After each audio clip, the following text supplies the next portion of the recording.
see it on Instagram too. I got the chat up for YouTube on my phone. Okay, we're live. All right, hello, and welcome to Dungeons and Magi, where we open our handbooks, open our minds, and more importantly, we roll the damn dice. As always, I'm your Dungeon Master Caleb, or you may call me the Viking DM.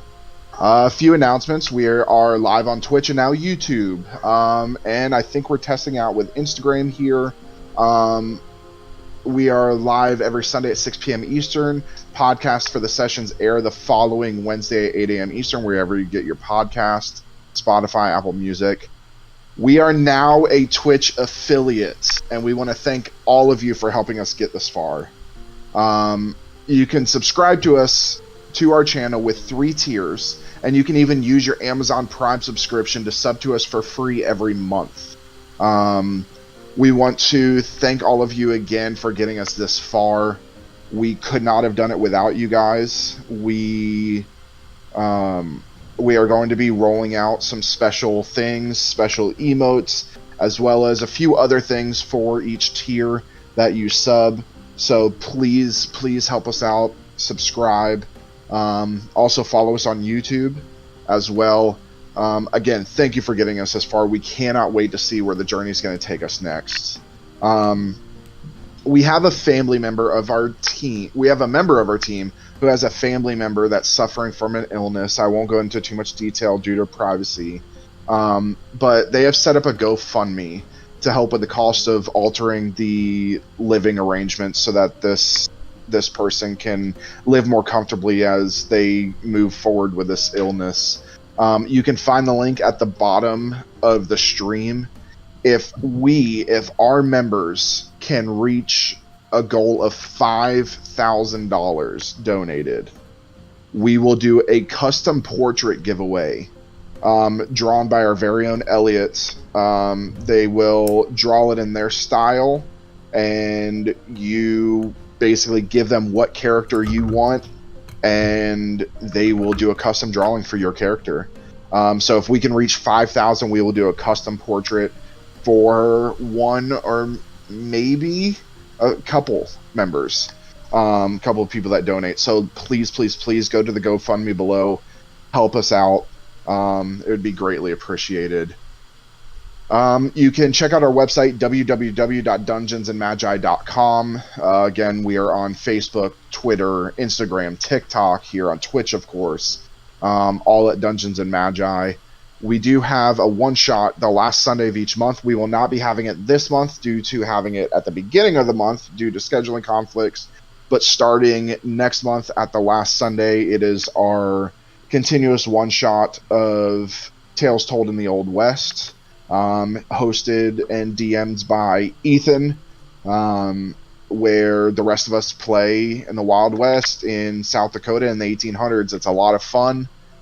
It was written by Ethan. The bare bones of it was written by myself. And then we do have our new series, the first Wednesday of every month, Behind the Curtain, where we all sit down, we discuss everything in the campaign, feelings, we answer questions from the viewers, and we kind of dig into the heart and soul of Dungeons and Magi and the campaign of Misery's End.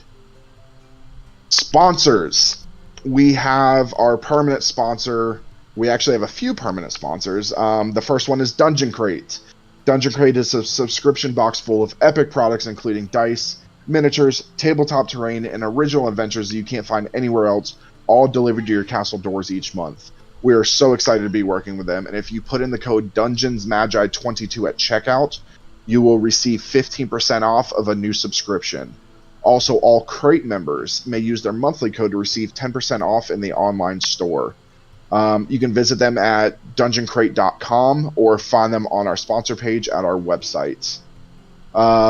We have another sponsor, Raven's Nest Dice, our very own Raven's Nest Dice, created by Aaron, who creates these amazing dice and dice boxes.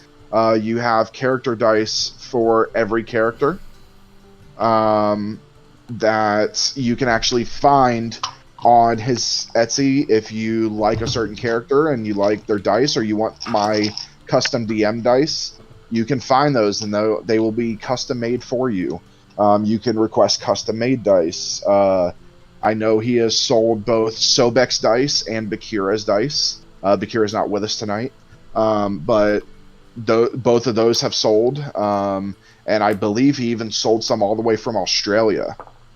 So that's pretty cool. So there's no matter where you live, reach out. You can get some cool custom dice. You can find him on Etsy, Raven's Nest Dice, or also on our sponsor page.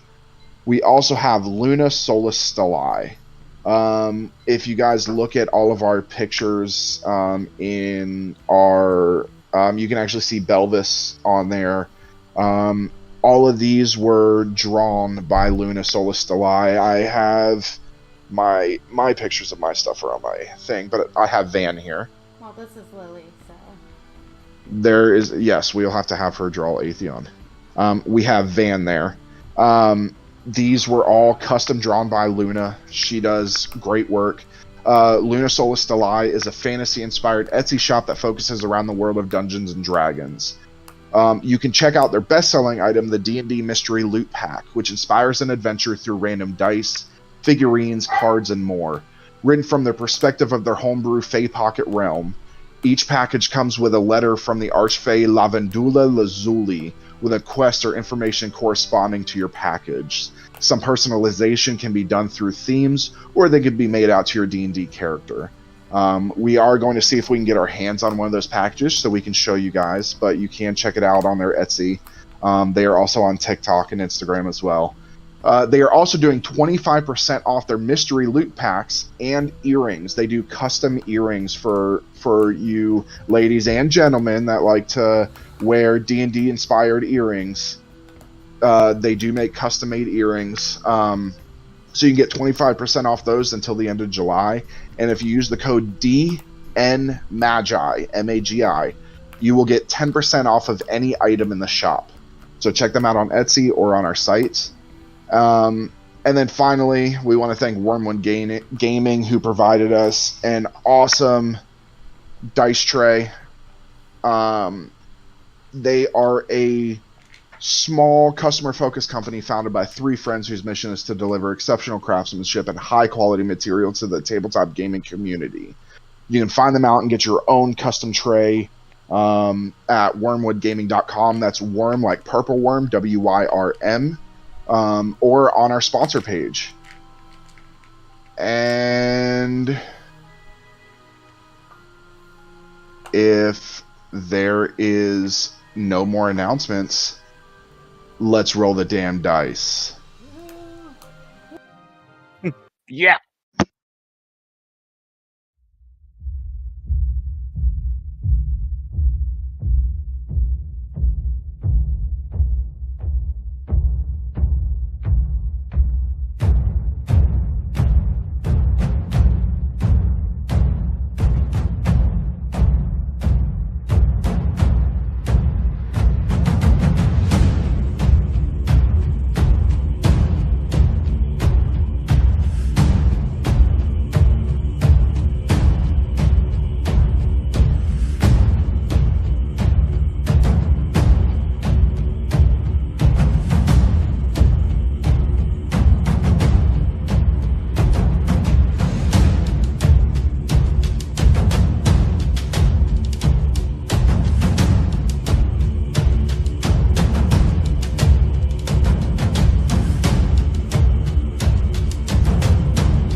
All right. That was our introduction to our new intro. We will be tweaking it as we go, but we want to thank you guys for watching it. All right, so last we left off, the players found out that from the hag that you had to find a number of seals that needed to be broken in order to release Zophos, the ancient titan that is currently, his hand is hovering over the world. You found out from the hag that there was... Well, first, we found out that Belvis is a father now to a beautiful baby cube. Looks just like him. Looks just like him. He's a grown boy. And you guys then found out about the 73 seals that must be broken before Zophos can descend into the world. The hag revealed the first 3 to you. A righteous man spills innocent blood, an abundant ritual, and the seal of repentance. Journeying out to find where this ritual was probably happening, the benefactor revealed that he heard of an underground ritual being performed in the passage, and there was a passage to the sewers behind him. As you guys made your way through, you found your way through some puzzles. And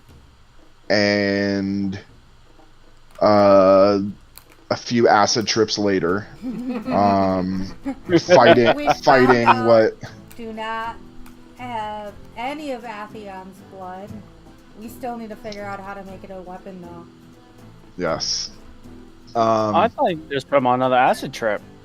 You made your way through a few little puzzles, and you finally entered a large theater-like room where you saw a group sitting around a circle on a stage doing a ritual. And without asking any questions, Misery Zen decided that they've had enough of this ritual, and they attacked. Unbeknownst to them, after killing everyone and after Sobek lining the final blow of these people, you look at the books. Van pulls open the book and finds that these innocent people were casting a ritual to keep Zophos at bay. Therefore, breaking all 3 seals at once, with an innocent man of Sobek spilling, with holy man spilling innocent blood, stopping an abundant ritual, and opening the seal of repentance. You then all saw a figure jump down from the rafters as he opens his hood, and you saw the familiar face of Syl. And that's where we pick up tonight. You see Syl very disheveled and not anywhere how you see him looking. He looks tired, again disheveled. He looks like he hasn't eaten in days, and he just and he looks up to all of you slowly. I found you. Belvis, we thought you were dead. Belvis pulls his 2 short swords and says, "For all we know, you're the fight Syl." And he tells the others, "Be wary. This could be another trick. We just got fooled again. We just got fooled on Let's not make it worse. Listen,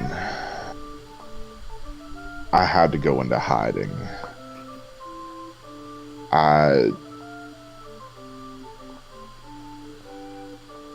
When I heard about the shifter and what he was doing, he thought he killed me, and I was able to survive and get myself out of there. I've been underground ever since. He killed everyone. Shit. What do you mean by underground? Do you mean figuratively or? I have been in another hideout of the Black Raven. One that clearly did not have a hygiene facilities. Given We have a number of facilities throughout all the continents. That was kind of bothers himself. Did anybody survive in the other ones? Because nobody did in ours. All of these are backups. The entirety of the Black Raven are in the main one. The rest of the dens are all fallback shelters. Okay, well, we have our pets, and there's like 2 people alive, but everybody else is dead. What you see before us, Everybody. Dalvis kind of like waves to the rest of us. Everybody's like, is all that remains. Yeah, of the I race." DM'd you. Public's just sitting there, not caring, just waiting to see what goes on. Balvis takes a step forward to say, so question is, where have you been?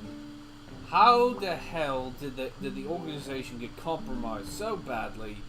And what do we do about what just happened here? Preferably in that order.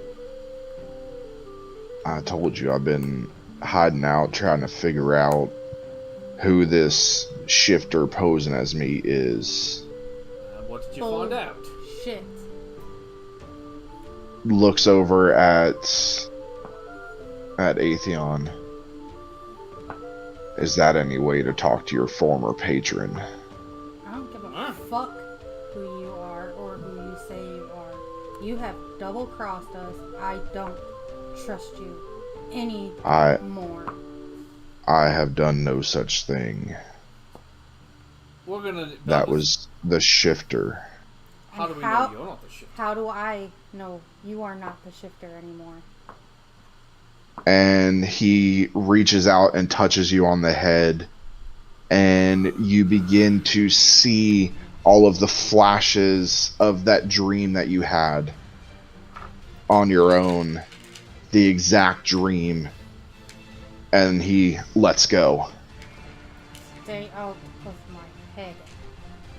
I've been in your head this whole time. Who do you think is giving you these dreams? I still don't trust you. You shouldn't trust a shifter. I don't know that you're not the shifter. Sobek walks up behind Syl. Well, then, if you're not the shifter, you wouldn't mind telling us the truth, and he would cast Zone of Truth. Not holding on to him, just to test him. Okay. What's the DC for that? Give me a second.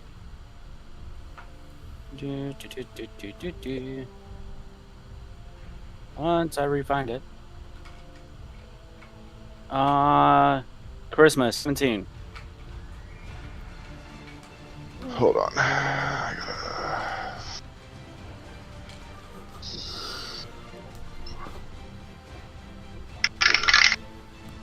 Natural 20.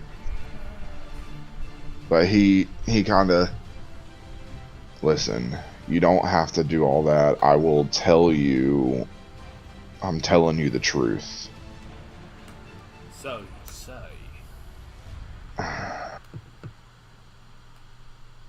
He's going to cast Zone of Truth on himself. You can do it? Yeah.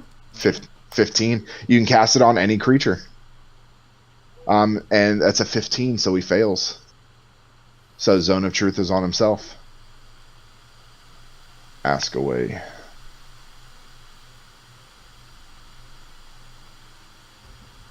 Atheon looks to Van and says, "You knew them the best. What is something he would only know?"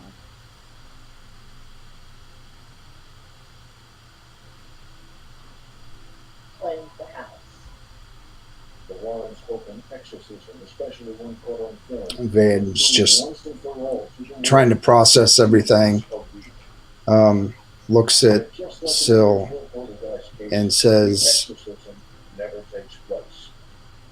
"Our first day."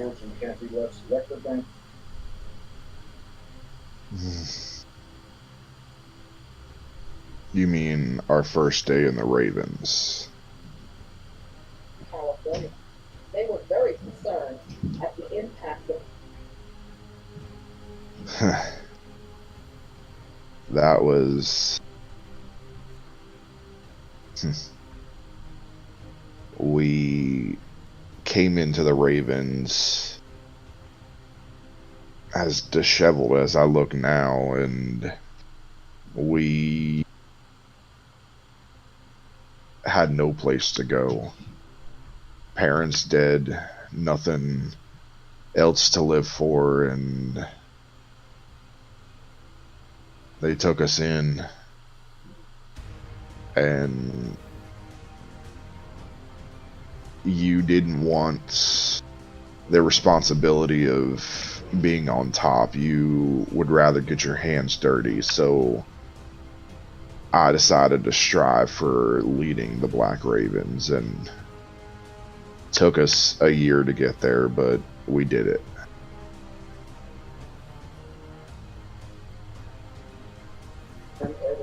And we swore that day it would be you and I. Until the end.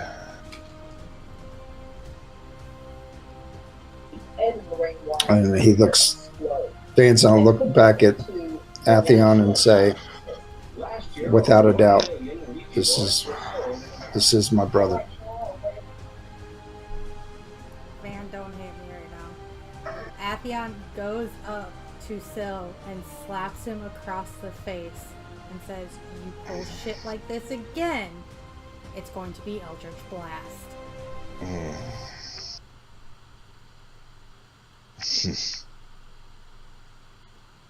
Listen, I had to go underground to find who the shifter is. I understand that, but do you know the pain it is to realize that your patron may be dead, or that you found out that they were dead after everything that I've been going through right now? I was still giving you your power. You, if you would have stopped and focused, you would have realized that I was still alive. You would have been able to feel it. But instead, you cut your own power off and then took the hag as your patron. I've been keeping an eye on you. Why do you think you're still alive? Atheon looks to Syl and says, "I'm sorry. I've been watching Daphne die, and then finding out she's alive again, but seeing Daphne die, and then hearing that you're dead, I couldn't handle myself anymore. I didn't want to be me."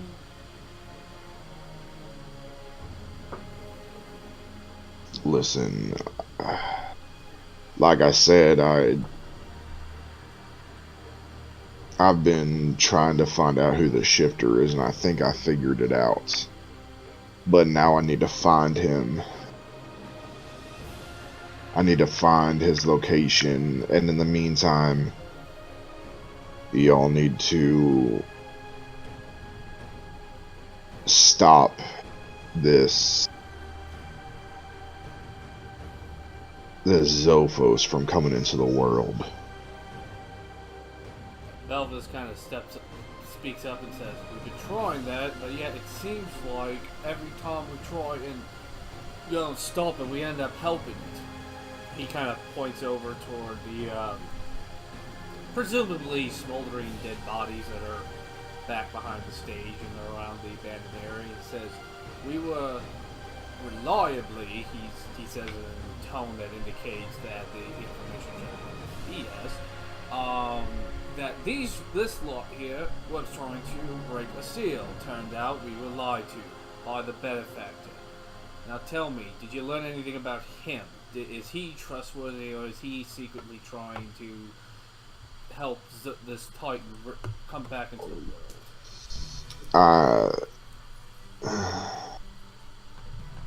I trust the benefactor, and I don't trust a lot of people, but if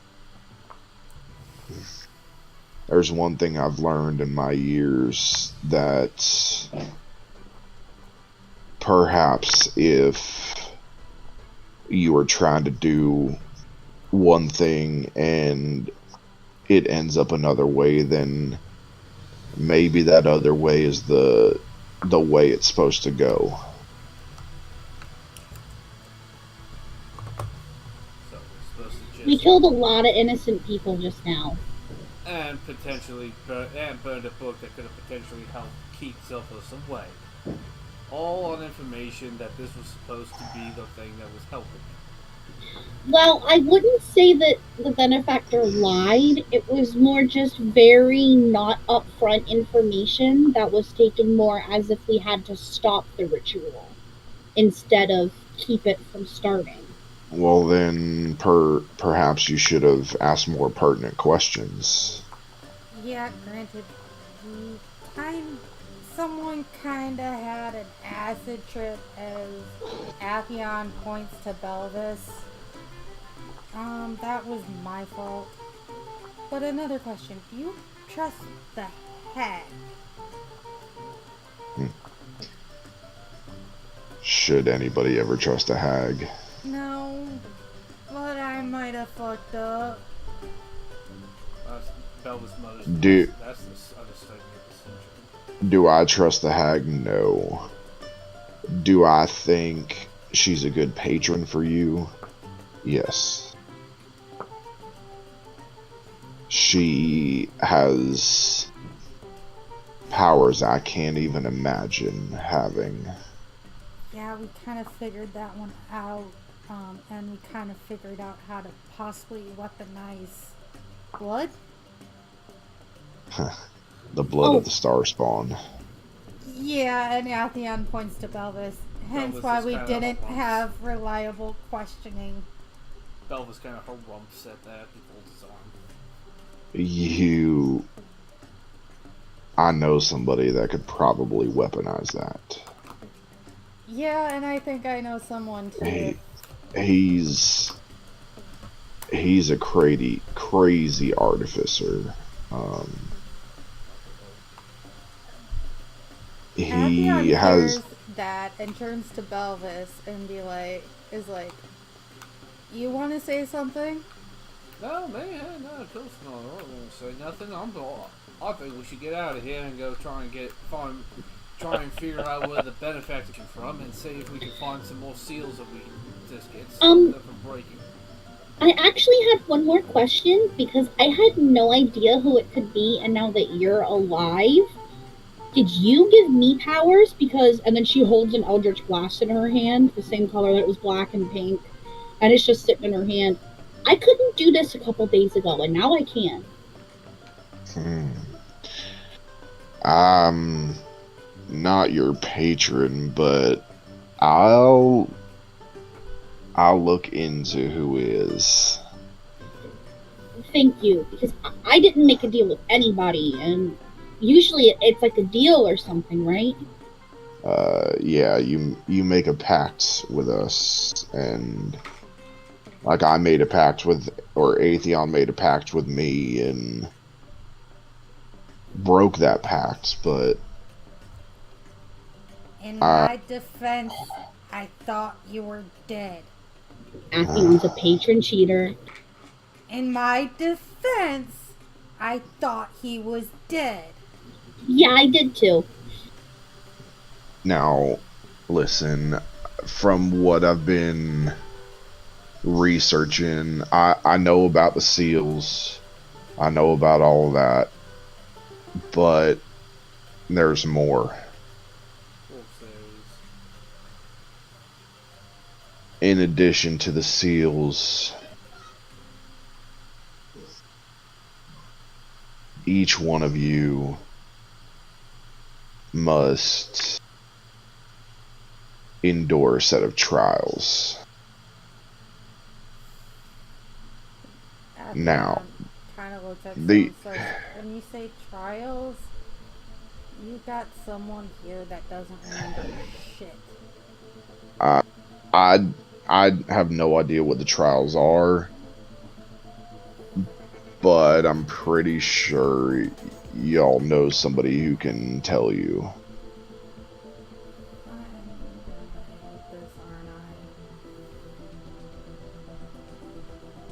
But what I do know is, in addition to keeping the seals from breaking, y'all must complete these trials, each one of you,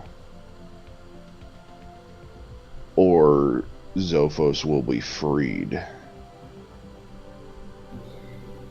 Never enough trials, are there? Seems like we got enough. Can't we just find out that Zophos is sleeping or whatever and just put a sword through his eyes? Be done with I mean, if you want to journey to the center of the earth and into the molten core of the world, you could. Zophos starts chuckling. As long as I get to kill something now. Well, I say we all pack up and get out of here. And he kind of points to Syl and says, "You, my friend, should continue to keep your low profile. It's very advantageous for us to have someone who can work in the shadows, and especially someone who thinks they're dead." I'm gonna go research more. I've heard works of an order that believes Zophos is the true savior and will bring a new world. I need to look into that more. If you can't change what you look like, and then she holds out her disguise kit, you can have this, because I really don't use it. I don't need that. And he casts Mask of Many Faces and changes. Okay, alright. Um, Meaning like a code word in case you come with us and we don't know who you are? Should it just be Raven? I think that's a little too on the nose, don't you think? Oh, yeah, I mean, I agree. Seaweed.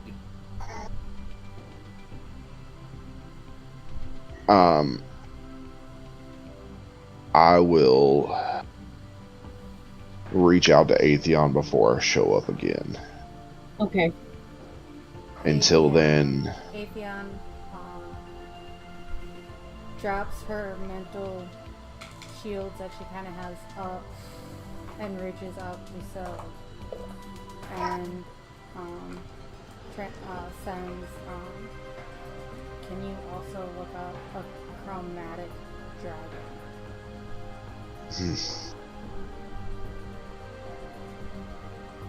This is all in their heads, so they can't. Yes. You guys can't hear this. Yes. I have been looking into that too, and I'll bring you news of that. But keep an eye out for more dreams coming your way. And then out loud he says, and keep an eye out for books and posters and things of that. I believe they call themselves the Ooze. Atheon looks at Belvis. The Ooze, similar to what he possibly picked out? The Order of Zophos and Durin. The Ooze. I don't know much more on them, but I've heard that they're the ones trying to break the seals. Melvis asked, "What's the name of this artificer friend you said you mentioned?"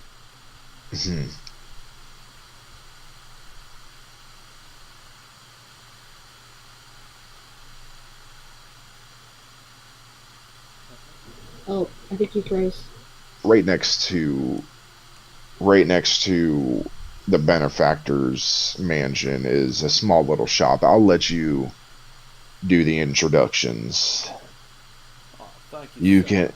You can find him. It's the Artificer's Artifacts. He's very original. I'm sure he is.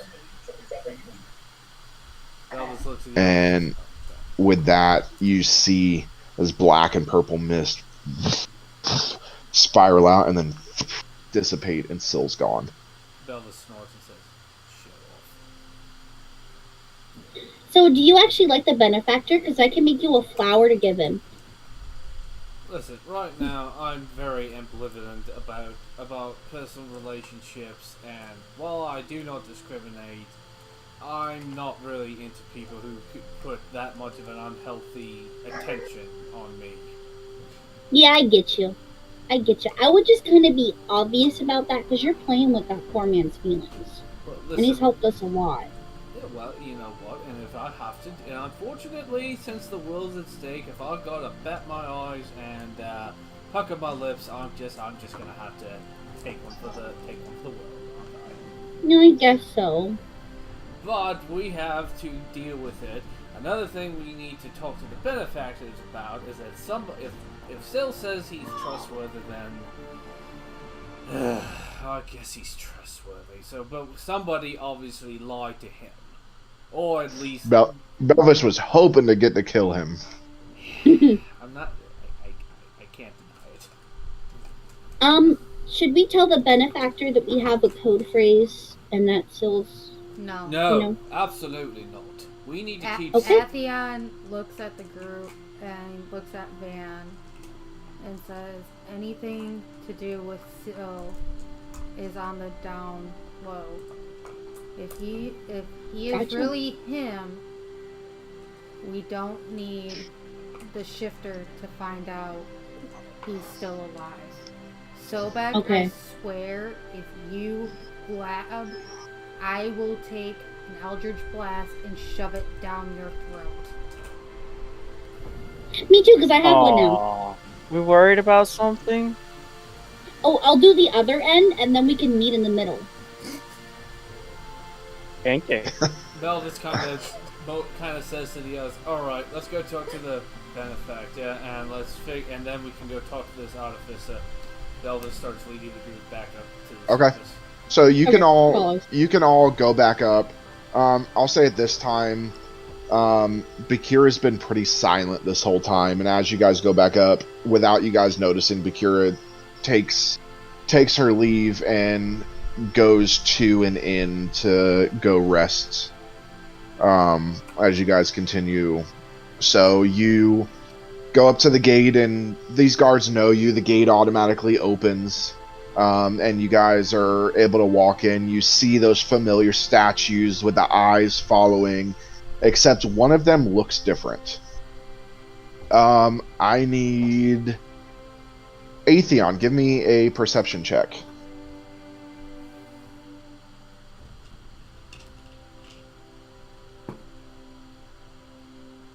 Well, You look over, like you walk by and you like give it a glance, and then you do a double take, and you see a perfect replica bust of Belvis. Atheon just kind of like gags in their mouth and is like, nope, and continues walking. And the eyes follow you the whole time. She whispers to him, just in case you don't remember, you really hardcore flirted with him while you were tripping out. Belvis is just like, please don't. You guys make your way to the only room you guys have ever been in here. In this entire mansion, you guys have only ever met him in the in the dining room, and there he sits in his silk robes, his slick back black hair, his gorgeous handlebar mustache that actually comes up into a curl, his little goatee. Oh, look who came back. Athion's gonna go stand in the corner. Belva's approaches. Oh. Oh, what's up? Zophos gonna sit down, plant his feet up on the table. Belva's just gonna walk by. As he's walking toward the benefactor, he'll pass Sobek and kind of do this on his feet to get him off the table. Manners. Belva's kind of just grabs a chair, turns it around, and does this, and just kind of like, Hello. I have a problem. Oh, don't we all? Yes. What can I help you with?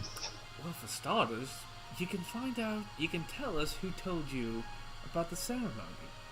Because they lied to you.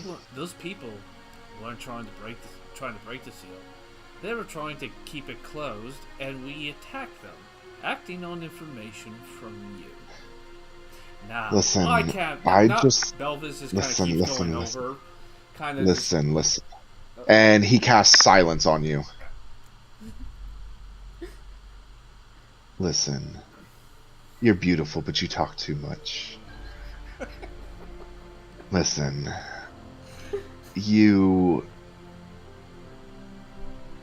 asked me where a ritual is happening, and I told you I heard of a ritual. I did not know if it was a good or a bad ritual, just the ritual I had heard of. It is your fault that you attacked first without asking questions, is it not? And he... Be that as it may, who told you about the ritual? Because evidently, they didn't tell you that the ritual was for good. I have my sources. Belvis, DM, can I try and roll for persuasion to get him to tell? Sure. I will let you roll with advantage. Thanks. If you flirt with him while you ask. Oh. I knew you were going to make me work for this.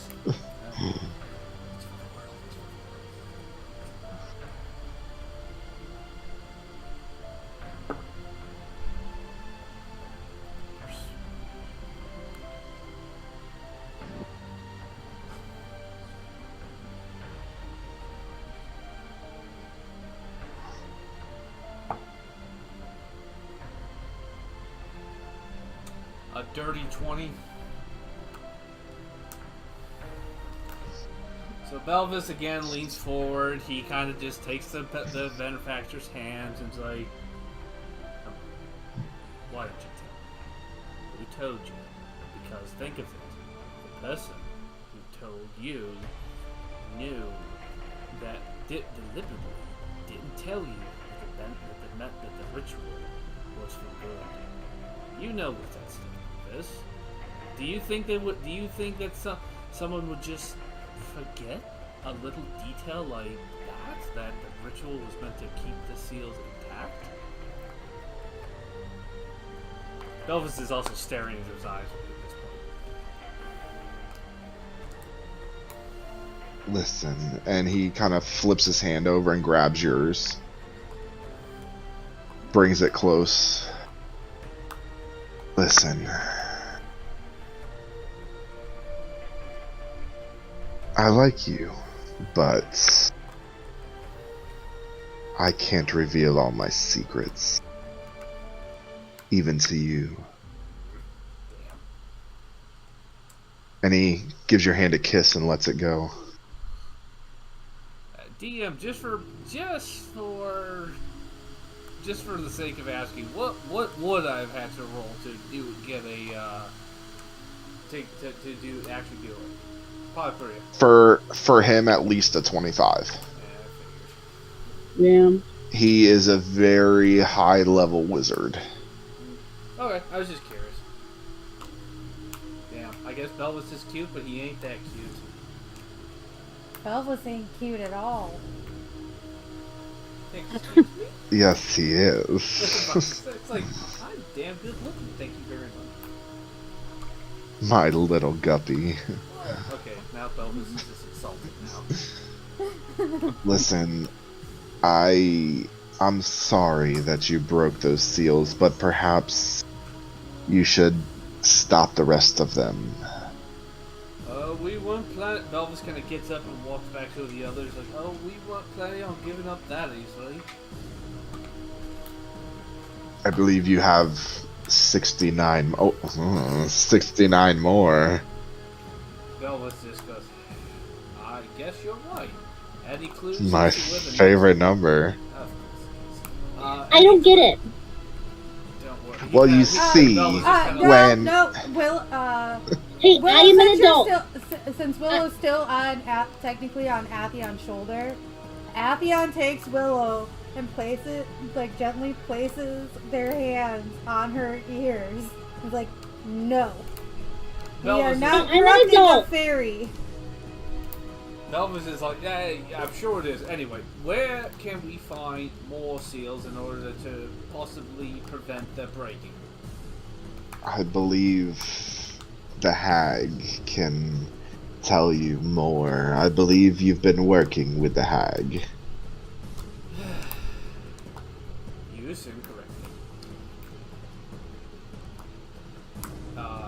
Belvis looks at the others. Is there anything else we should ask him before we go?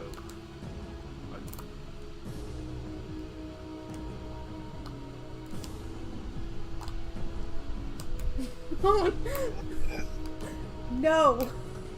Do you guys need anything else? Athion turns with Willow still in their hands like this and walks out. As Athion places Willow back on their shoulder, they look at Willow. Yeah. It's like, I will explain to you what it means at a later date. 69. When you've grown your adult wings. These are my adult wings.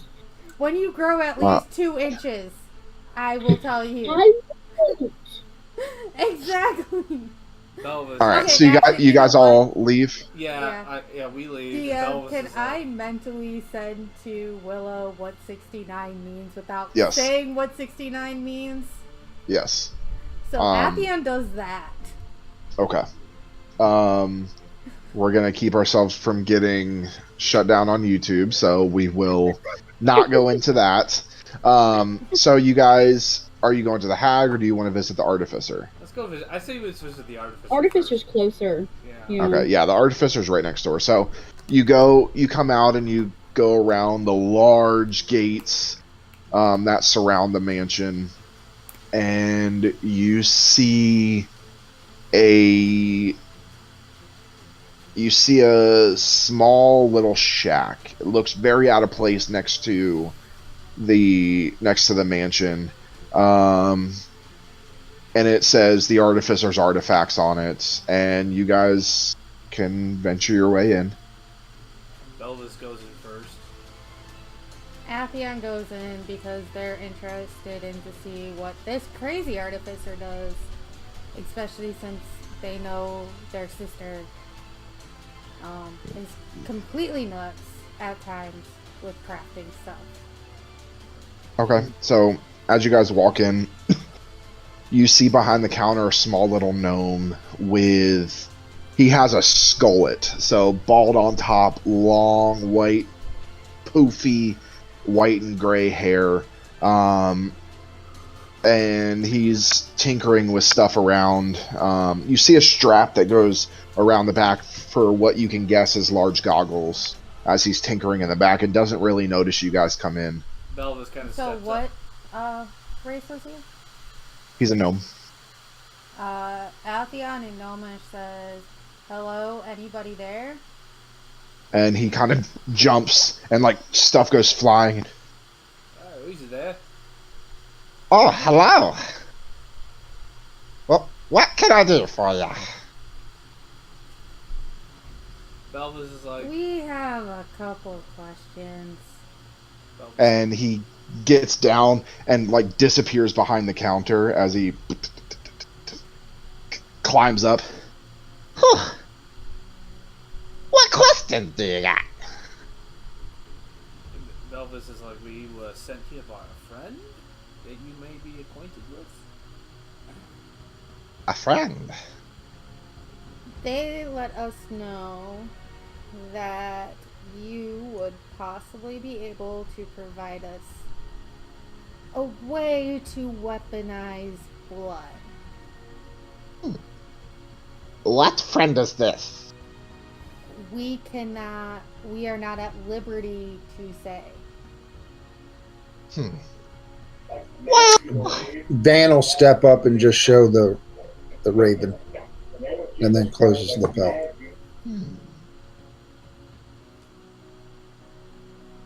And he kind of looks around for a second, rolls up his sleeve, and you see on his short little gnome arm, he's got a full tattoo of a raven skull going down like a half sleeve. Dan looks over at him, and anything that you can do to help would be greatly appreciated.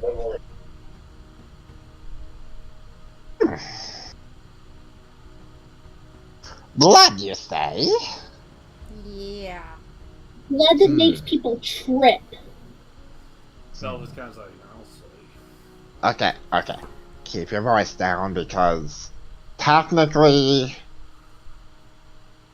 this is outlawed here. Yeah. It's a form of necromancy, but listen, I just need a gallon of your blood.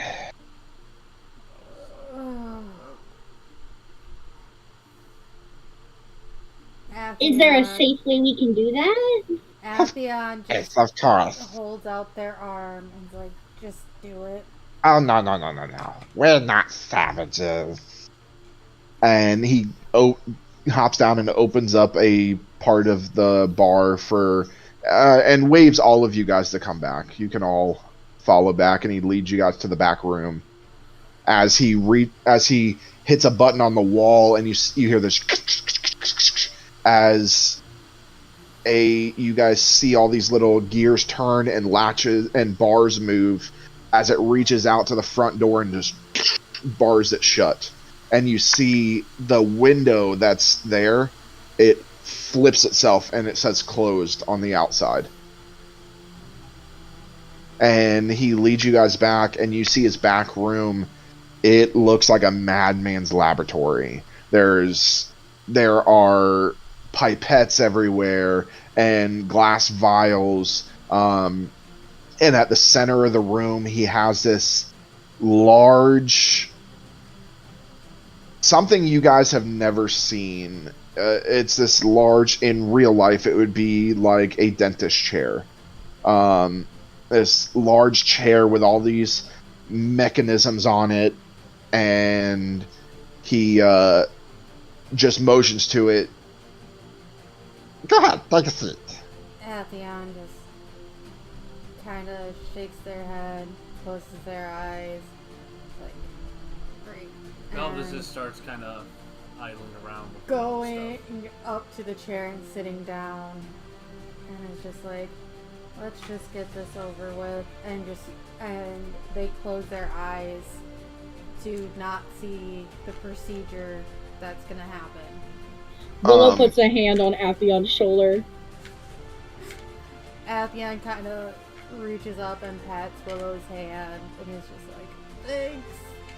Belvis is just kind of like walking around the room, just kind of looking at all the little stuff, knickknacks, and gizmos around.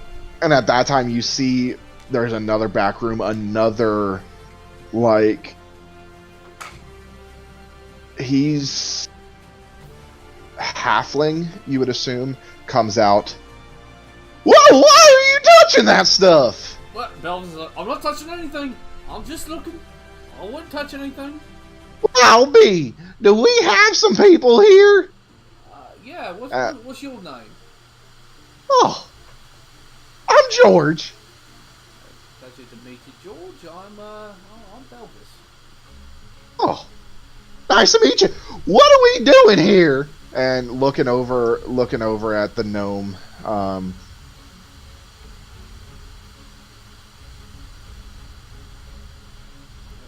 Caleb, you froze again. You froze. Am I good? Am I good? Now you are, yeah. Okay. You see he is the gnome is beginning to attach all these different mechanisms to Atheon, and he's George, can you go get me the siphon machine? oh, sure. And he runs over there and wheels out this large machine that has all these pumps on it and all of that. And Atheon, you feel this slight prick as a rod is inserted in, like this big. It's about that thick. And it's Avion just tries not to move, and they kind of just zone out and kind of go into the meditation trance to not feel nothing. And George walks after he pushes it over. Are you ready, Dan? Oh, of course. And he hits a button, and you're as these begin to, like, glyphs light up all over this machine, and it begins to cycle through stuff, and these mechanisms start moving, and it begins to pull blood out of you. You're feeling a little lightheaded, and I need you to make a Constitution saving throw. Yeah. Bardic. You have Bardic. You can add a 1d12 to it.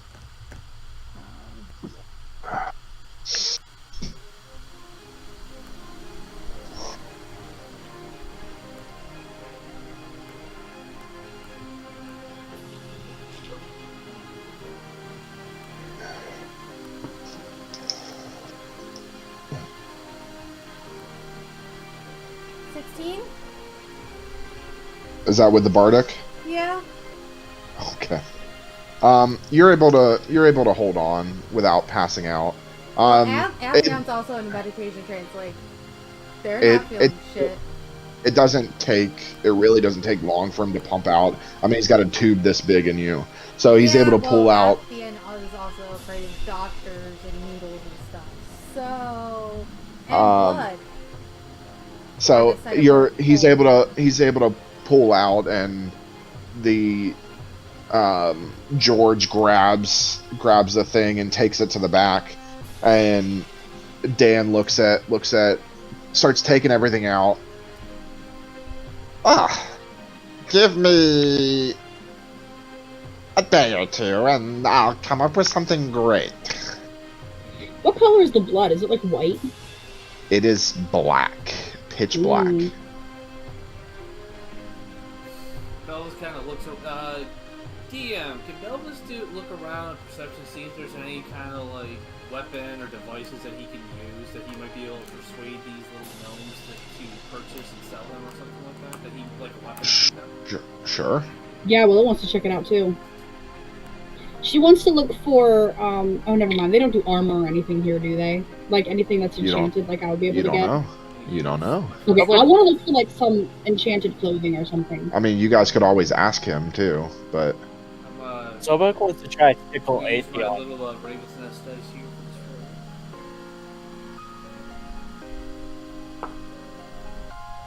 for this 17? Yeah. You see various contraptions everywhere. You actually see this small triangle that has two straps on the back.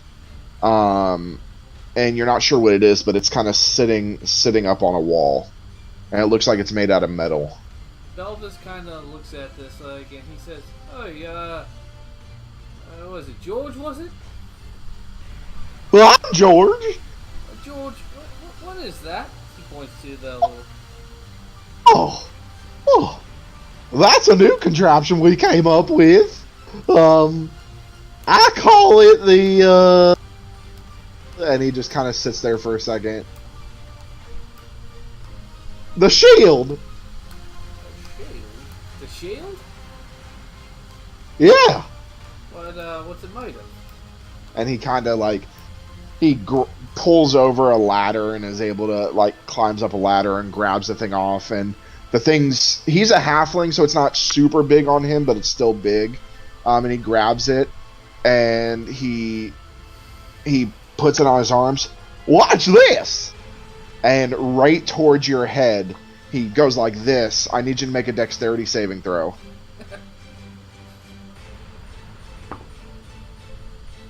Dirty 20.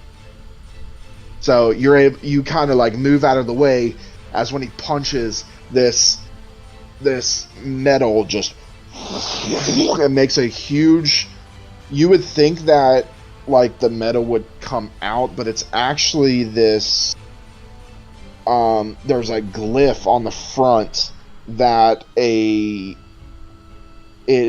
emits a blue beam in a circle that then radiates energy. Bell is looking at it very impressed. Nice. And this is energy? Light? What is this? Are you touching it? No, God no. He's just kind of pointing at it. He's not really Okay. touching it. Well, watch this. Over there, throw something at it. Belvis picks up like a little chisel and just goes. And it hits, and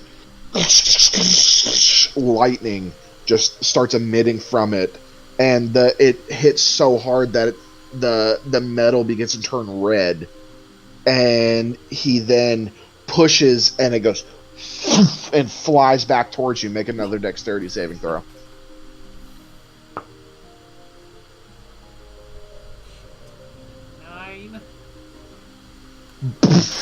Hits you right in the head. You take 5 points of bludgeoning damage and 2 points of lightning damage. Ow! Belvis As the thing hits you and you feel it kind of crackle on your skin. Ow! Belvis just like Yeah.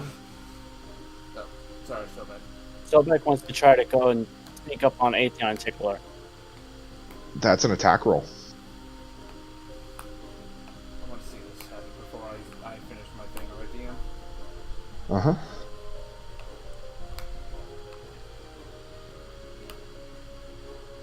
$16. That hits. Sure. He's gonna sneak up and go tickle on the side of her ribs. Altheon jerks up out of the chair and goes to throw a punch at Sobek. Make an attack roll. 18? That just hits.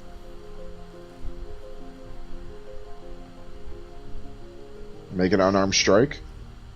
Or actually, it would be higher than that because it's a +7.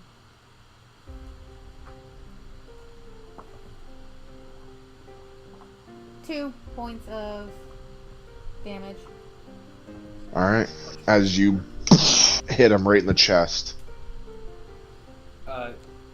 Elvis, kind of oblivious, is very impressed with that shield, even though he kind of rubbing his head. He's like, "How much you want for that? I'll take that." Oh!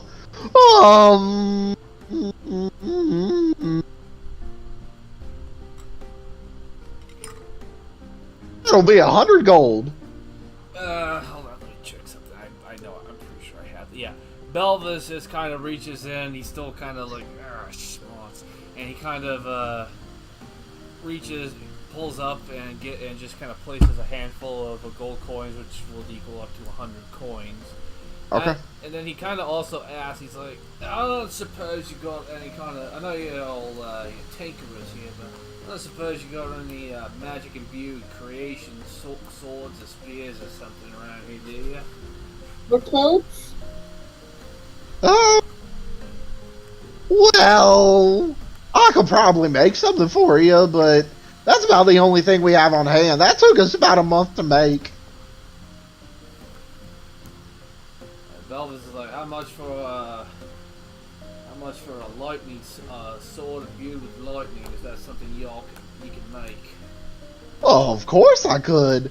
That would probably run you about 80 gold. 40 due up front.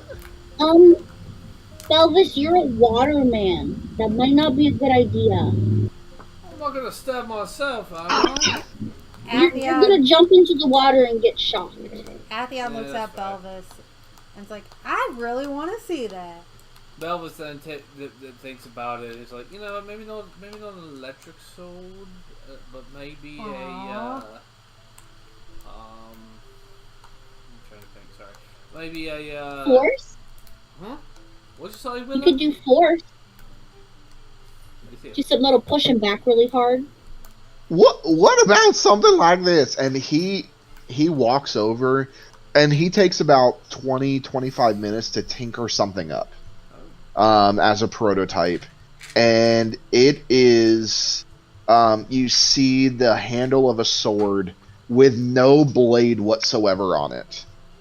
Belvis kind of holding the hilt of sword. Is like, no, he didn't hand it to you. Oh, he's just holding it. Kind of looking at it. He's like, well, I mean, it's nice, good hilt, but aren't you missing the sword part? And he hits it down, and it like force energy. The blade comes up. Belvis just like stands back. He's like, how much for that? It doesn't come in orange. And he kind of looks at it and puts it away. Well, I could make you a custom one. It'll take me about a week, but because if I give you this one, it's probably gonna blow up. I gotta do some testing on it. I mean, you can have this one if you'd like. No, I prefer mine not blow but up. That's gonna cost you probably about 1,000 gold. Belvis is like, 1,000? Yeah. Alright, 500. I'll put a down payment of 500 down. Actually, how long? You said a week? A week. Yeah. That's minimum. Can't pay that up. I mean, I could, if you want. Will it blow up if you do? Maybe. Let's just take the week and make sure it won't do that. How much you want as a deposit? Half down. Belvis is like, Belvis wants to grumble, but he just saw basically an energy sword, so he's just going to just kind of take out all the additional coins and just kind of places them in front of Doug and George. And it's like George is like, all right, remember something if you can get the color to be orange, I would appreciate it. Do you have anything little like me? I don't think so, but I could probably make something.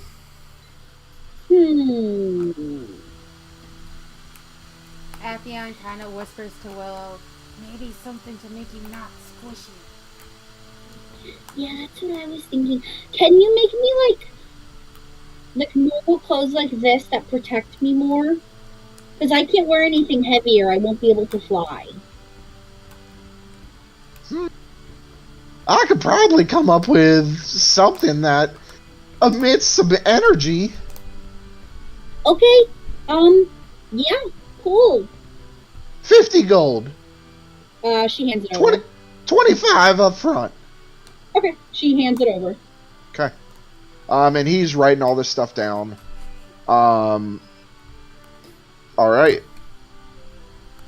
Does anybody else need any help?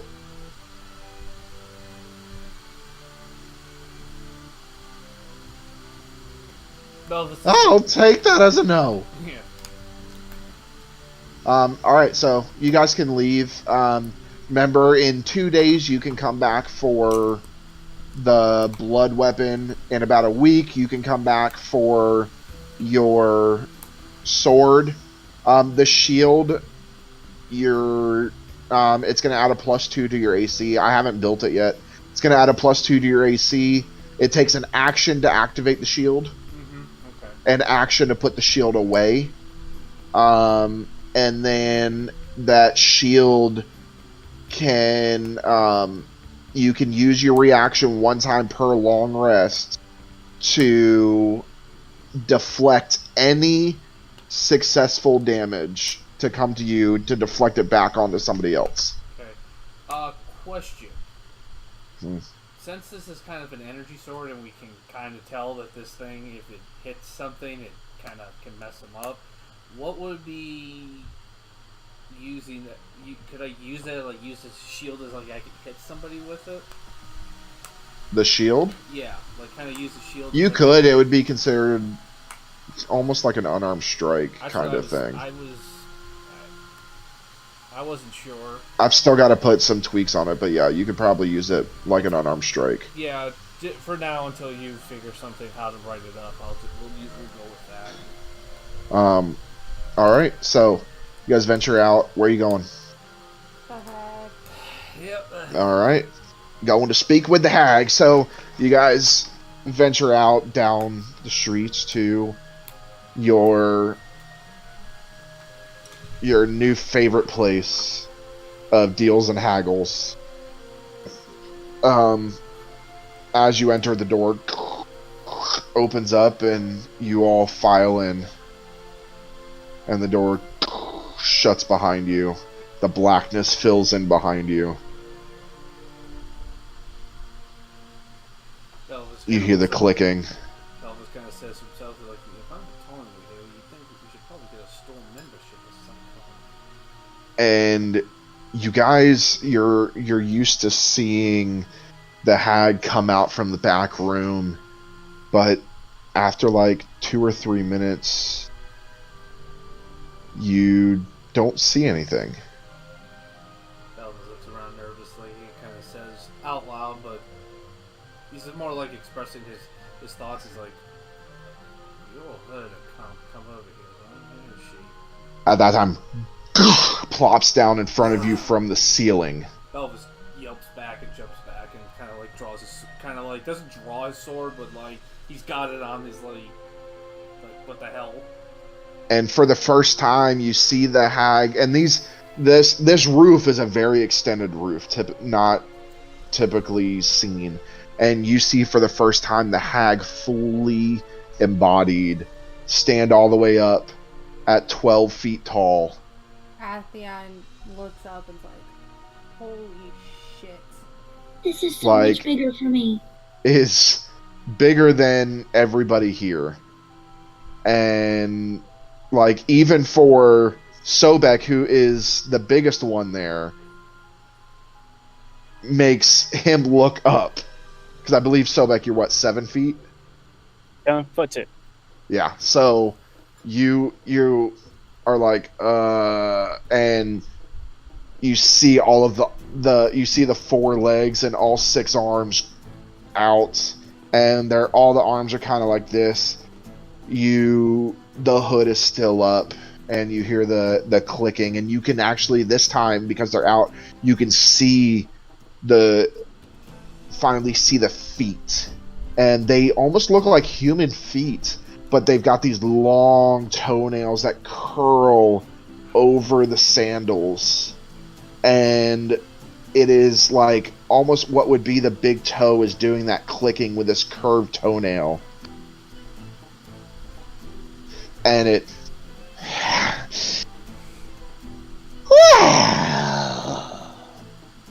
You're back. Yeah. Elvis is like, You "Yo." broke the seals. Yep. Elvis is like, we were denied some very critical, need-to-know information. And it slowly backs up to the counter and actually uses its back legs to climb over the counter, almost spider-like in appearance, as it sits there, now back over the counter. So, what do you want? Belvis speaks up and says, "We were told you had information on the seals, and the locations." I am looking into more seals, but I found out about the trial. Belvis is kind of perplexed. He's like, "Trial? Whose We were trial? told about these, remember, Belvis? I believe Out of character." that Sil told you about the trials about 20 minutes ago. Yeah. Wait. Belvis is like, "Who told you?" Remember, I'm Atheon's Patreon.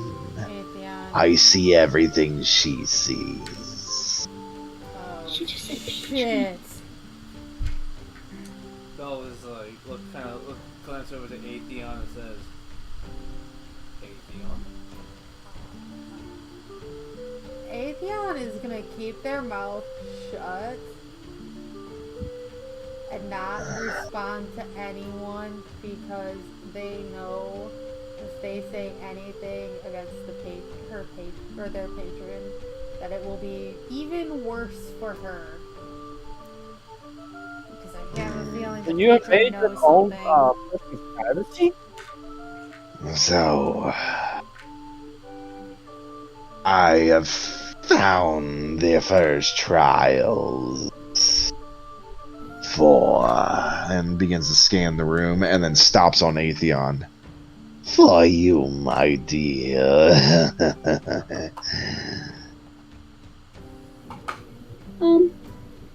That means Now, that whoever is giving me powers can see too. Just so y'all know. Atheon looks that's to the head true.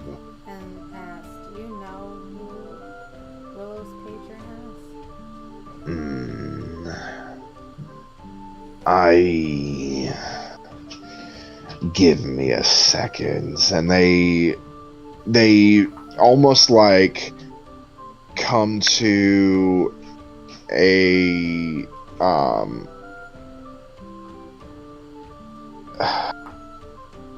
like they're almost in a trance-like state, and they take a little bit to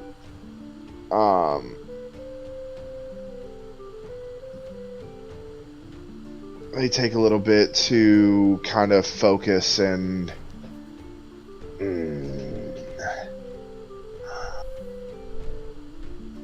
I do know who it is. and looks over to Willow. Does the name Faraway mean anything to you? Her eyes go wide. Yeah, that name kind of means everything to me. That's your patron. Belvis is like, "Who's that?" That's the guy. Atheon looks over to kind of turns to Willow and is like, "Are you okay?"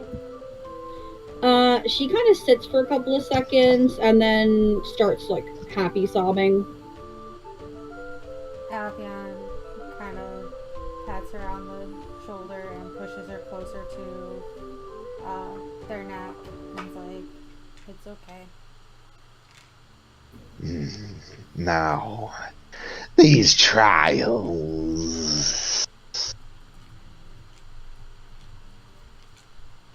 You can all start each other's trials, but It must be finished by the one it was intended for. And if I wish to do my trial on my own? So be it, but I do not suggest it.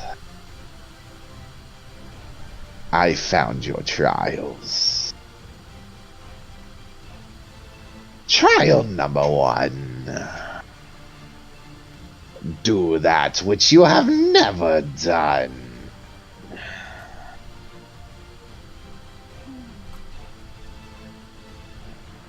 Trial 2.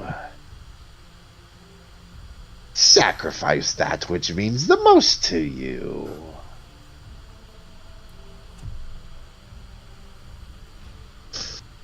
And trial 1.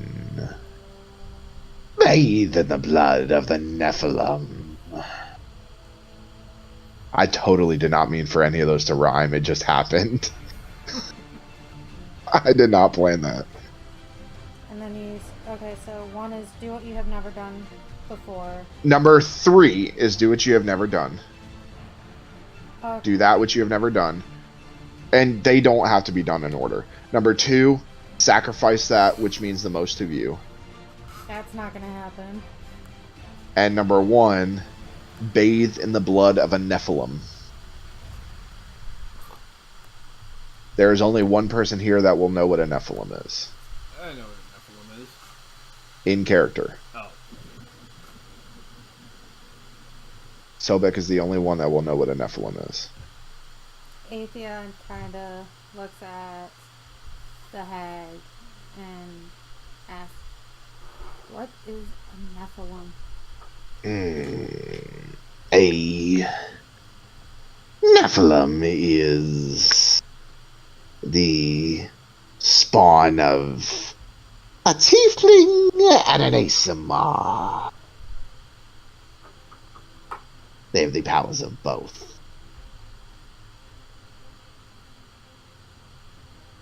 But they are cursed to walk this land. For the rest of you, I will look into your trials, but I suggest you get these 3 done so we don't have to deal with Zophos.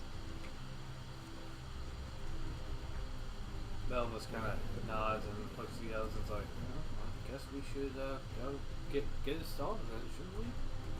Everybody Yeah, else? Willow wipes her eyes and then holds her hand out and Druid crafts a tiger lily and hands it to her. You've given me a great piece, and I appreciate you. Of course. And takes it, and it's very small in these long fingers.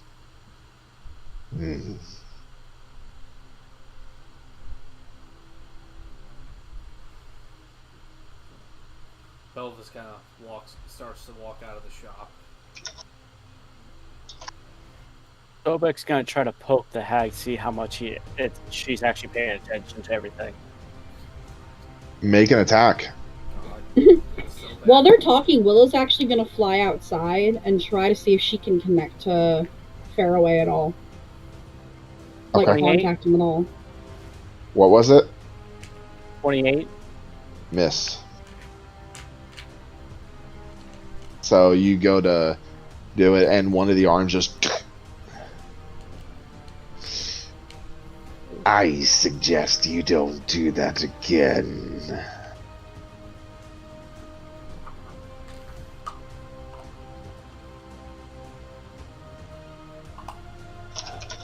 Sobek is satisfied, so he's gonna go, well, if you don't need me anymore, I'm going. Alright. Willow... You fly outside and as you begin to reach out,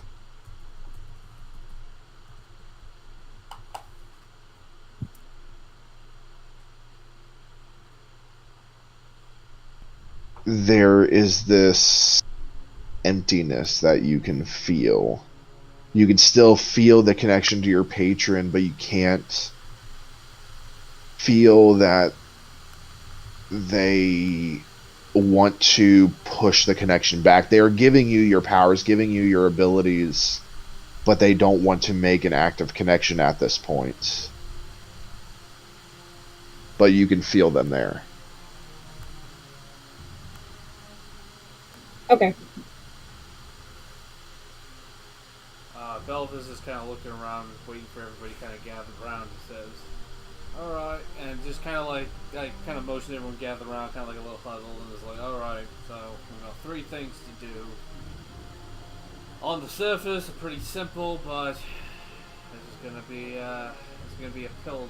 A couple of them are probably gonna be a pill to swallow. So Atheon is quiet and doesn't know what to think. Belvis says, one thing I'm gonna make very clear." He looks at Atheon. "We are not doing this alone. We're in this together." So he kind of like claps his hand together. Ideas? Atheon's like, I am not completing trial 2. There is no way I will complete that trial. Well, as a lovely shopkeeper, so put it, you don't have to do everything. You just gotta do the last one. I refuse to let any of you sacrifice something that means the most to me. You try and I will kill you. Well, that's kind of self-defeating, but whatever we sacrifice doesn't have to be alive. The thing that means the most to me is alive. Well, the thing that means the most to me isn't alive. Yes, but this isn't your trial.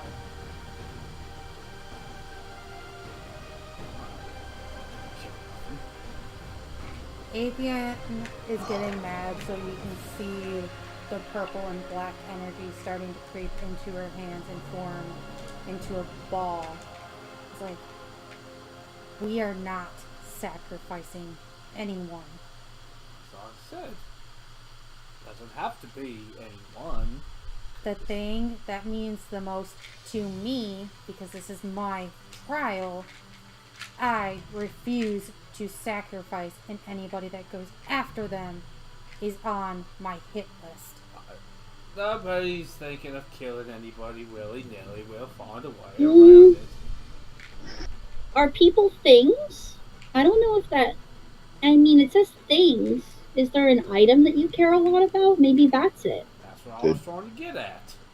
It does not say things. Oh. It says sacrifice that which means the most to you. Doesn't specify thing or person. So it could be thing. It could be a thing, or it could be a person. Could be. The thing that... It's up to Atheon what it is. Yeah, there's only one thing that means most to them, and they're not sacrificing. What are you guys going to do? What part of the trial are you going to start? Yeah, let's do one of the other ones until we figure out some way to get past that.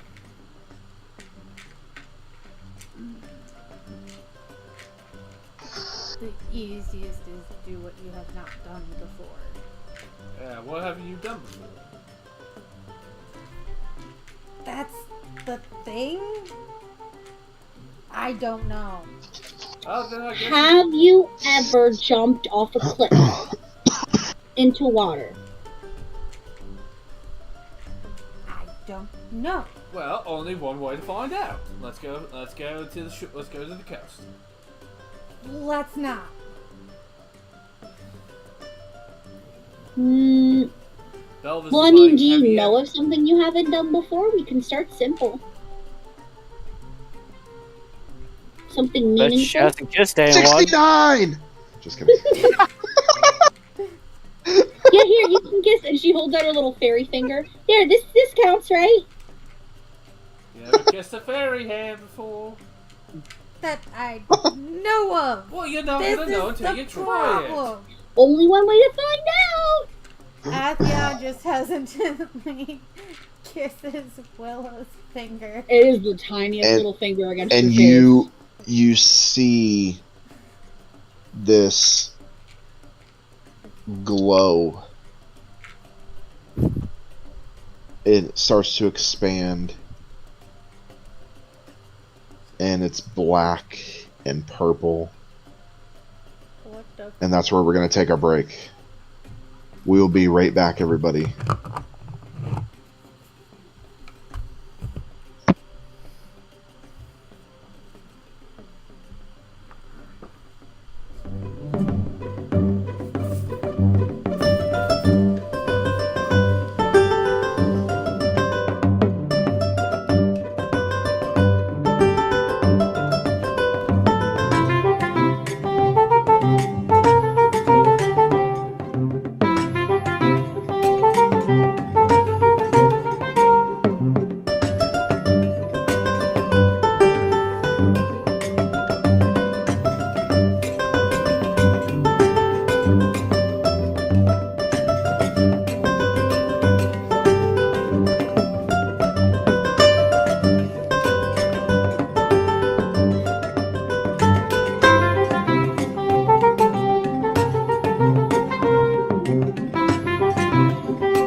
All right.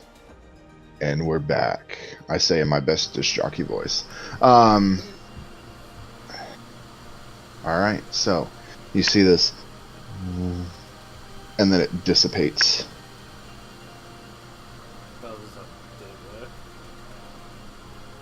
Did it count? I don't know. Well, it blew up, so I'm gonna say yes. Alright. Point one for Willow. So now we must now Atheon must bathe in the blood of the Nephilim. I don't know what that is. You're just there. The shopkeeper creature thing explained what they are. We need to find an offspring of a tiefling and an ASMR. We know Wow, any? that's gonna be hard. Do we know any? And then we have to bathe in its blood. Do we have to kill it? I mean, it could be metaphorical. I mean, if just a couple of drops of it gets on her head, I mean, that might be just enough. I don't think we need to go killing things and gutting them and have it drenching poor Atheon in blood. Unless she's into that sort of thing. Are you into that? If someone gives me a needle and we go into a city, I can prick one of them and pull the blood off and smush it on her forehead. Their forehead, sorry. Hey DM, how crowded are the streets right now? Not crowded enough for that. So with the psychic ability, would they be able to pinpoint if there is a Nephilim in the city? Or not really?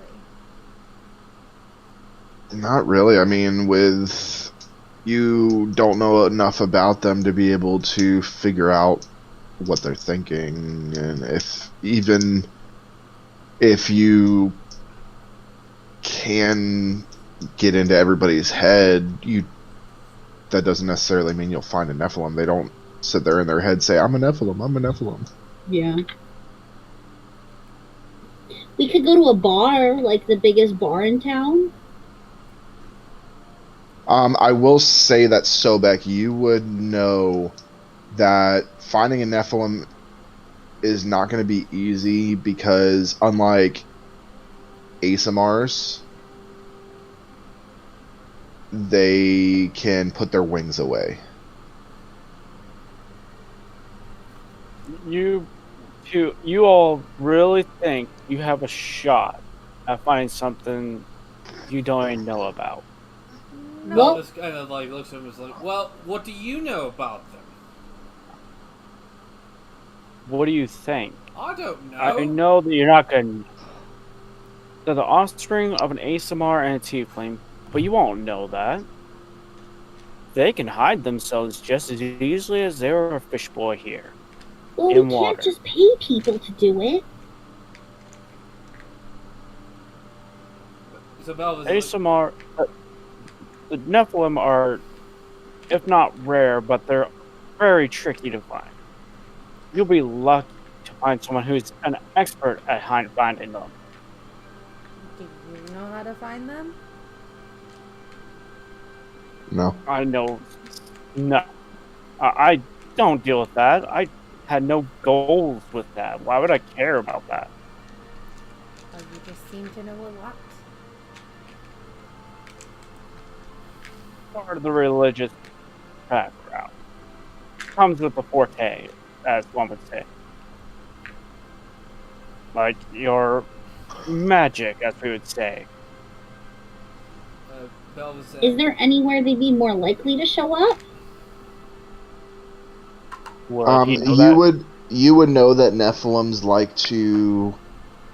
They tend to keep to themselves as they're seen as outcast in normal society, so they would try and keep to themselves, lone places, caves, things like that. You're just as easy to miss them as you are an elf in a rock. Well, an elf in a tree. So impossible. Or next to impossible. Unless we ask somebody when the last... Pretty hard. Well, who? Would he know people who would shop for that blood? What, Sobek? Would he know about shops that would dabble in that kind of blood or things. Nobody's gonna dabble in Nephilim blood. Nephilim are seen as unclean, even to both sides, to both Asmars and Tieflings. They are seen as unclean. I mean, we could. This is out of character. I mean, we could always, get some Tiefling and Asimar blood and mix them together. I don't know if that's how that works, but we can try. The only tiefling that we have seen is George. I mean, I don't know if it counts, but if you guys can scare me so much that Sappy comes out, maybe it'll be her blood.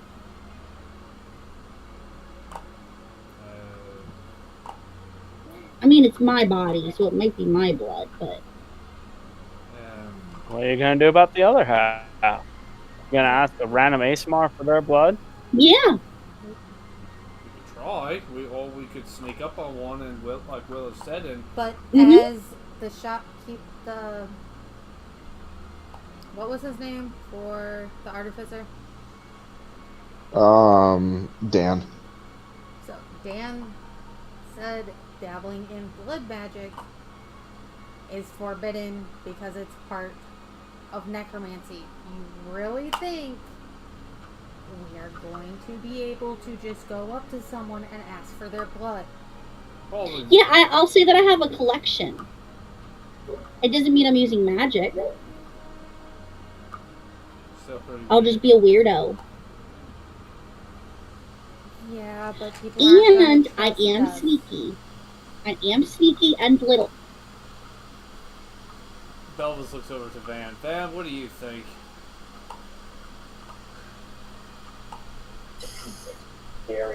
Well, you got the artificer already looking for blood. Why don't you see if you can get that blood as well? Well, I suppose it hurts. I'll go back and ask him. So Belvis is going to make his way back to the artificer. He tells the others, "You can come if you want, but I think maybe we shouldn't draw too much of a crowd here, since we're asking for something pretty rare, and I'm not even sure how Dad and Georgie are going to react to." So Belvis heads Athion's gonna go to back into the hag shop. Deals and haggles. Yeah. Belvis is heading toward the artificer shop. Okay. I'll go with Belvis. All right. Athion You guys- says that they're gonna go alone into deals and haggles. Okay. So Belvis and Van, you guys head back over to. Takes you about 15-20 minutes to get to the artificer shop. How far is the ship from where we are? You haven't heard from them. It should have made port by now, where we told it to. So wherever the You haven't heard don't from know them. that. that's true. And my plant friend was there. Well, And we could probably, after we're done dealing with this, we could maybe use the coin to go to the ship, see how they're doing. Or you have someone who has the ability to send a message. Or that too.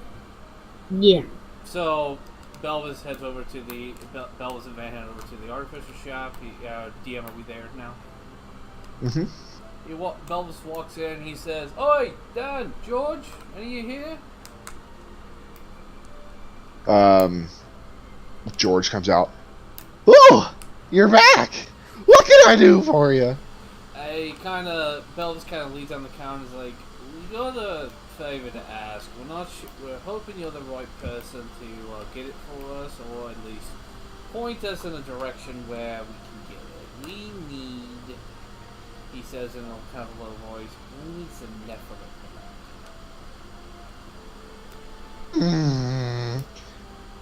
Listen, I know we're doing this blood thing for you, but we don't dabble in Nephilim blood.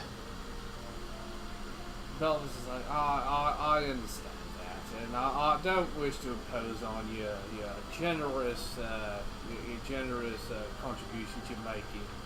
we wouldn't be asking if literally the stake of the world wasn't at stake. So if you have some, we need it.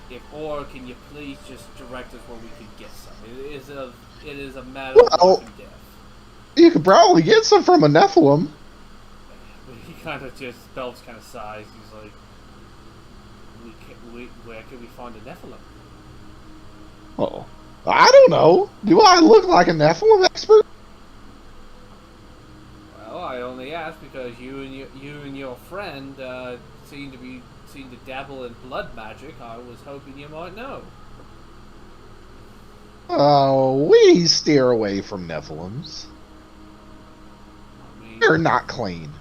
well, that may be so, but I mean, they still got to be around. I'm sure they are, but they don't come around here. Do you know where they come around, if anything? I mean, just in general, like where do you usually find them? Has there been any history or news lately around here of Nephilim being seen, or rumors of them being seen around this area? Not that I know of. DM, I'd like to do would that be investigation or perception to see if George is being 100%... That would be an insight check. Insight. I would like to do an insight to see if he's being 100%... Sure.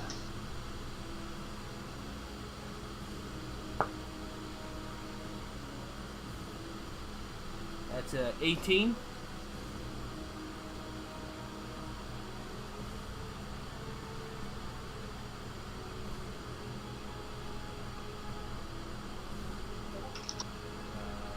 Yeah, I will. So, is he lying? Is he not telling the truth? Oh. So, Belva's kind of like, he picks up on the fact that he senses he's not telling him the whole truth, and he kind of leans in and is like, George, be honest with me. We're not gonna hurt your friend or whoever this is. We just really need their help. We're not a bunch of murdering psychopaths, contrary to what rumor may say. Do you know anything about where we might find Nephilim?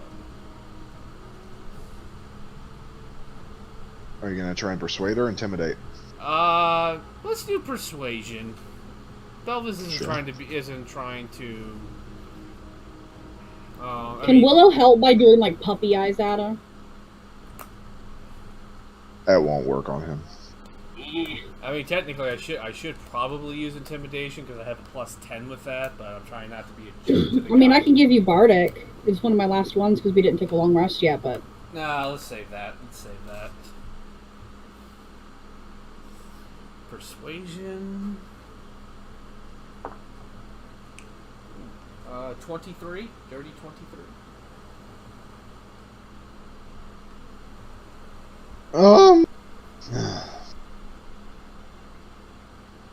Listen, I've heard of one Nephilim. He, stays out of sight. He hides in the caves to the north. Alright, do you know his name? I don't know. Nobody's really seen him after he was kicked out of here. I understand. That's so mean. Did he do something? He was born. Alright. Oh. So you said the caves to the north. Yeah. Okay. Maybe we should... No, I'll tell you guys later. DM, I'd like to do another insight check on George just to make sure, just to see if he's holding anything else back about this Nephilim and the caves to the north. Sure. Dirty 21. He's telling you everything he knows. Okay. Belvis kind of like stands back from the counter and says, "Thank you, George. Much appreciated, and thank you for continuing to work on items." He kind of looks over at Van and Will and is like, let's go find the others and tell them we have a location for the Nephilim. She nods, and like as soon as they leave, she's like, I kind of want to help that Nephilim, because that people are really mean to them for like no reason. Belvis kind of nods slowly. He's like, well, it's not my foot. My, you know me. I'm always running for a good fight, but not if we can get the blood without having to resort to any kind of killing, then I'll be okay with it. but Belvis looks at Will and says, "But be ready to kill him if need be." Okay. Can you guys let me try to talk to him when we get there first? Belvis just shrugs. Looks at Van. He's like, "You got a problem with that?" Yeah, fine by me. Okay. So they Belvis kind of just heads out of the artificer shop and just kind of heads back to where they left the others. Okay. Atheon, you walked into the shop. Yep. And the hag is still sitting there. What can I do for you? I need to know, did the trial number 3 get fulfilled?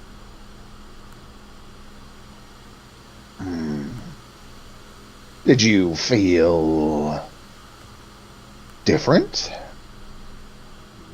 No. Then no.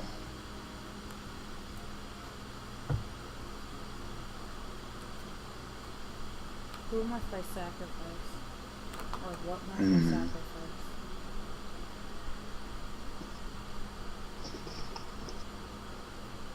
What means the most to you?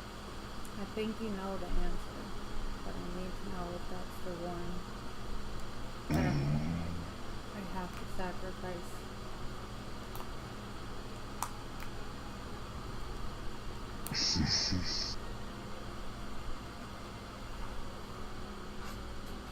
If you do not, Zophos will enter this world. But let's be honest, is that really a bad thing?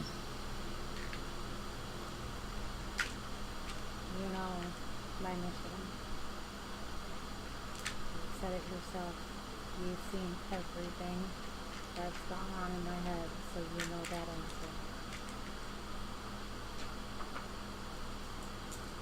answer. At this point, I need everybody that is in here to deafen themselves, and I need Ben to walk away. Yep. Or at least take those off. Oh, take off her headphones? Yep, Or deafen yourself.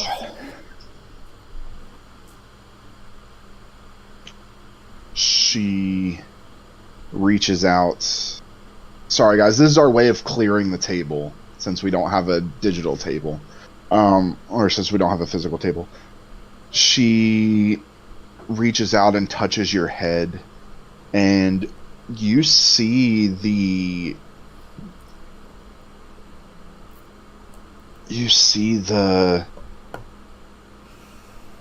large figure of Zophos, and you can Yeah, you might want, if they're watching the stream, they might need to mute it too. yeah, make sure if everybody's watching stream. Yeah, okay. So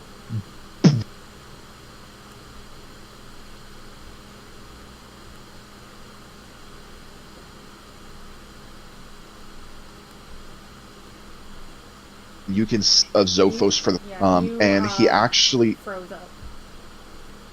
Am I good? Yeah. Okay. So you see for the first time this image of Zophos. He is about 40 feet tall. And he is you gain this understanding of he is a magma titan. And you finally see him just destroying the world. And you see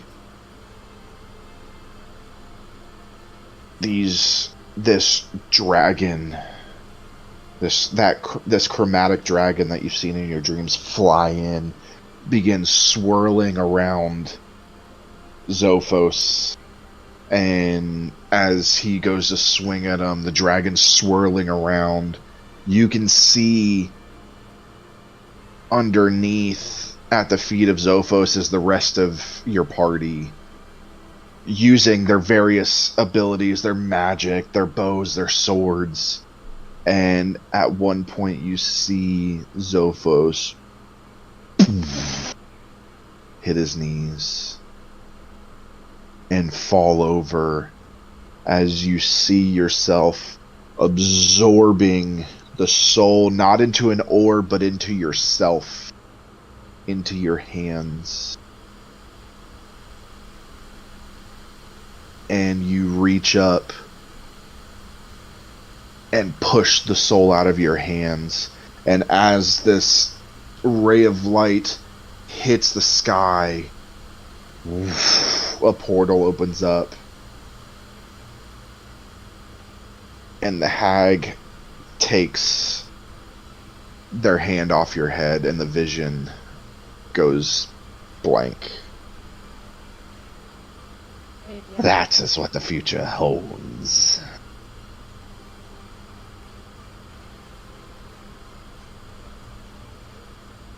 So you know my mission and what I must I do. You.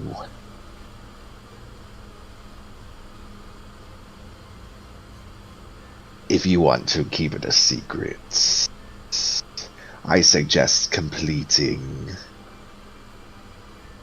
most of the trials. Perhaps you could make them think you completed all 3. So send that back. She means the most to you, yes?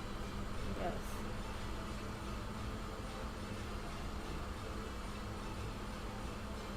Hands you a dagger. Use this to kill her. She will come back. But they will think it's the will of the gods, and that the trial is complete. But in reality, it just incapacitated her. She will think she was brought back too. Do you know what happened? Okay, so this everybody can come back now. Okay, All right. so yep, babe. You can tell Ben to come back. Yeah, I did.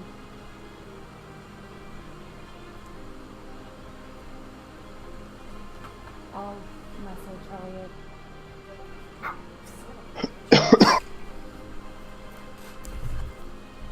All right. Oh, That we're was good? that was our first table clearing, everybody. Okay, we're good? Okay. Yeah. Yeah, that was our first table clearing. Those are fun. Yeah. So Atheon looks at the hag and says, "What happened to the Baron? I know Daff said he sacrificed themselves to bring Daff back."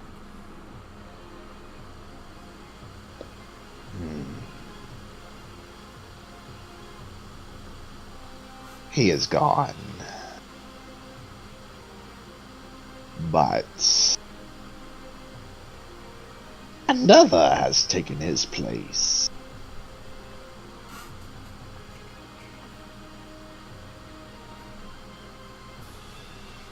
Do I know this person that has taken his place? Very well. No, you froze a little bit. Am I good? Yeah. Do I know who has taken his place? Very well. If I do what you have suggested I do, will that do anything about Reverend's sacrifice?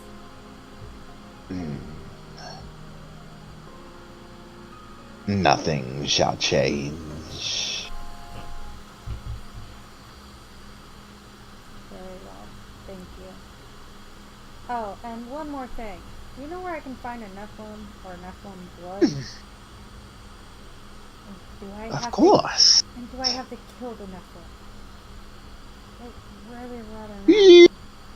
You don't technically have to kill him yourself, but you do have to bathe in his blood. Like all of his blood, or just like a pint of his blood? Or Not a few drops. Don't get sneaky. So could it just be like a pint? Like I could just take a little bit? You need to be fully covered. But there's a Nephilim in the north, hidden in the caves. He's been banished from this place. If he agrees to help me, because I know how the Nephilim are treated here, is there a place that he could go to be protected and not be banished again? That will cost you a favor. I already owe you one. What's one more? Very well. If you can convince him to venture down here, I will see about giving him safe passage to another realm. Very well. Thank you. Be careful. And kind of disappears into the blackness as you're pushed out by the blackness. And you're all in a centralized group now. Belvis kind of looks at Atheon and is like, "Oh, welcome back. How was you went to the shop? Back to the shop. How was that?" I found where we could find enough room, and I found safe passage for him if we can convince him. Well, that's good. We also found where Nephilim's located. Maybe we got the same one. Doubt there's two. Found out one's in the caves to the north. That's where Maybe. he is. Only downside is it's not just a couple drops of blood. I have to be fully covered in the blood. Oh, lovely. So, I could make him bigger so he has more blood. yeah, that might work if we can convince him that I have secured his safe passage to another Well, realm. He could be one of us, just kind of at our base. Well, let's, He'd be safe there. I Kind of. think the safe passage to another realm would be the best, since they are so frowned upon here. Yeah. Give him a fresh start. And I obviously have kissed a fairy before. that didn't work. Ooh. Scandalous. So, and I will say that when you had what happened with the hag, it unlocked a memory that you were actually in a relationship with a fairy at one point. God. Belvis kind of looks at the other group. Everyone says, like, "All right, I'm gonna go run into that tavern where Captain Bakir is. Let her know and what we're doing, so she doesn't get lost trying to find us. And probably have to put her to bed because she's probably waist deep into ale right about now, knowing the captain. And Belvis is kind of like cocks his head a little bit. He's like, "Sorry, has anybody gotten a message before we left from the crew of our ship?" Atheon No. looks up and is like, if we can go into the inn and get a room and I can have quiet, I can get a message to the crew. Alright, well, come Okay. with me, Atheon. Let's go to the tavern. So is everybody gonna go? Everybody Yeah. goes so then we can all have a long Sure. rest before. So yeah, so Atheon does not, due to being a star spawn, they technically don't have to take a long rest to get the benefits of a long rest. They just have to sit still and meditate, basically, which they can do Or while read they manga or something. or read. They can do that while they cast the spell. So we'll say, for sake of brevity, you guys are able to go. You guys can all go ahead and take a long rest. As Atheon, you can send a message if you'd like. And Belvis finds the captain. She's been drinking. He kind of tells her everything. He's like, "Come on, Captain, let's put you to bed." And he kind of goes to the tavern keep and is like, "Rooms for all of us, please, thank you. I'll be downstairs to sort payment in a moment." Okay. Belvis kind of puts Captain Bakir to bed, tucks her in, makes sure she's all nice and comfy, fluffs the pillows. Atheon goes up to their room and sits in the, instead of sitting on the bed, sits in the middle of the floor, closes their eyes and focuses on the one person that she has a amazing relationship with on the crew. Oh, I know, the frickin' carpenter. God, that guy. I forgot about him. And focuses on him and tries to reach out to him in Gnomish and asks if he made it to the Raven's Nest. You reach out. No answer. Is Atheon so with that she tries to, or they try to expand and reach out to the other members of the crew to see if anybody will respond, and they're gonna do that in common. Okay. You reach out. No answer. Oh crap. Oh god, Daisy and the pets. Yeah. Atheon tries to reach out to the elf that was at the Raven's Nest. What's his name? Okay. Have to look back. Gee, I thought.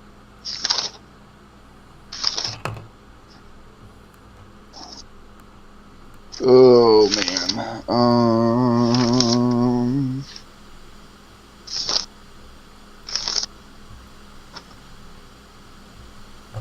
Oh, what was it? I don't know if he ever gave us one. No, they did. No, they did. I don't. I'll have to look back on it, because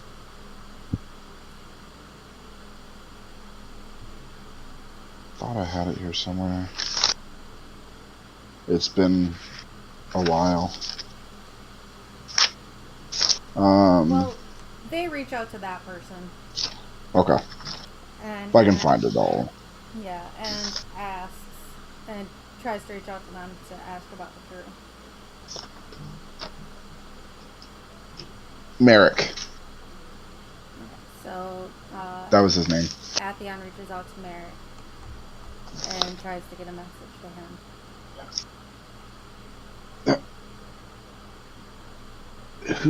Who's in my head? Hey, Merrick, it's Atheon. What are you doing in my head? I need to check and see if the crew from came to the nest, Um, or if we have had any visitors. no, there's nobody. It's just me and the kid. How is the kid doing? They're fine. They're settling in. And how's Belvis's blob? Oh, this thing. I put it in his room. Yeah, it kind of ate everything. Oh no. How big So has it gotten? Belvis is probably gonna need a new bed and dresser and clothes and money, and Yeah. it's the thing's about 4 feet now. Awesome. Flubber. I mean, Blubber. No. Well, thank you, Merrick. We'll try to visit the nest soon. Things Yeah, are this heating up head here. thing is weird. Yeah, sorry. If I could have warned But- you, I would. Good luck stopping the end of the world. Please don't die so we don't all die. Yeah. Very well. Give Charlie lots of hugs from me. Okay. I'll try. It's a little weird to act like you. I'm not 6 feet and made of some star rock. Yeah. Alright. Thank you, Merrick. Yeah, you're welcome. She withdraws from his mind and kind of just sits there and meditates longer. Okay, so you guys are able to take a long rest. And morning comes, and you guys can, if you choose, venture off to go find the Nephilim. Belvis kind of goes up to Atheon, just obviously not knowing what she encounters. Like, so, what's the word from the crew and the ship?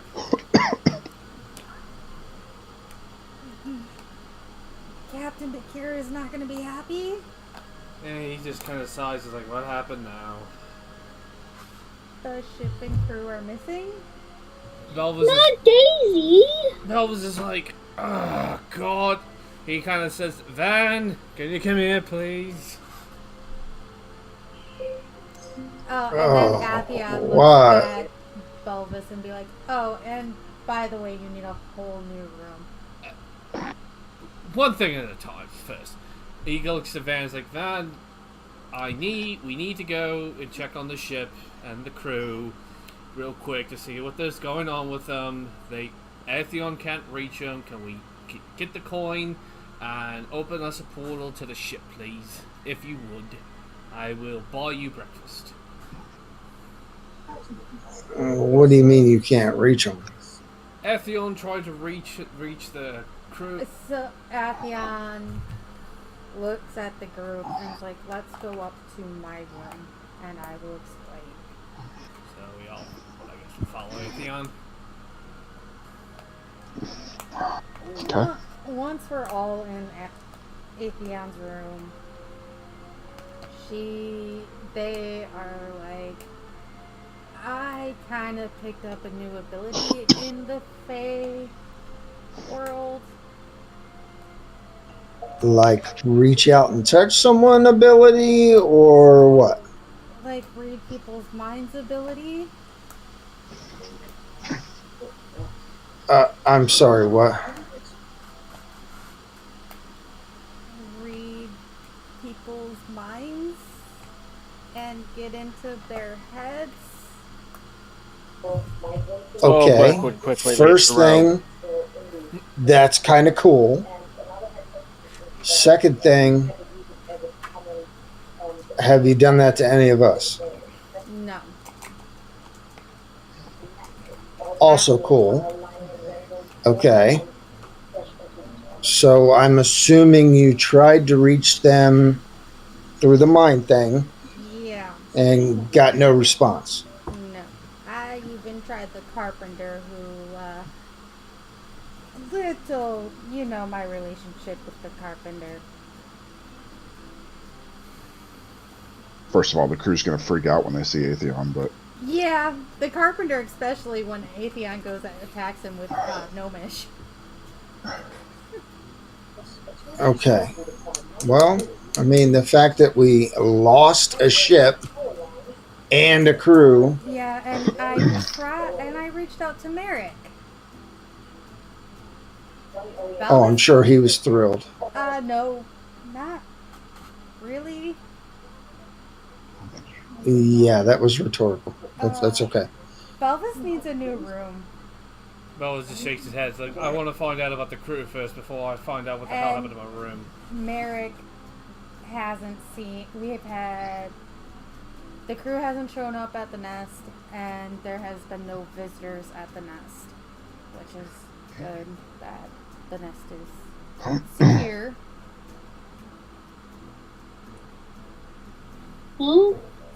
Okay.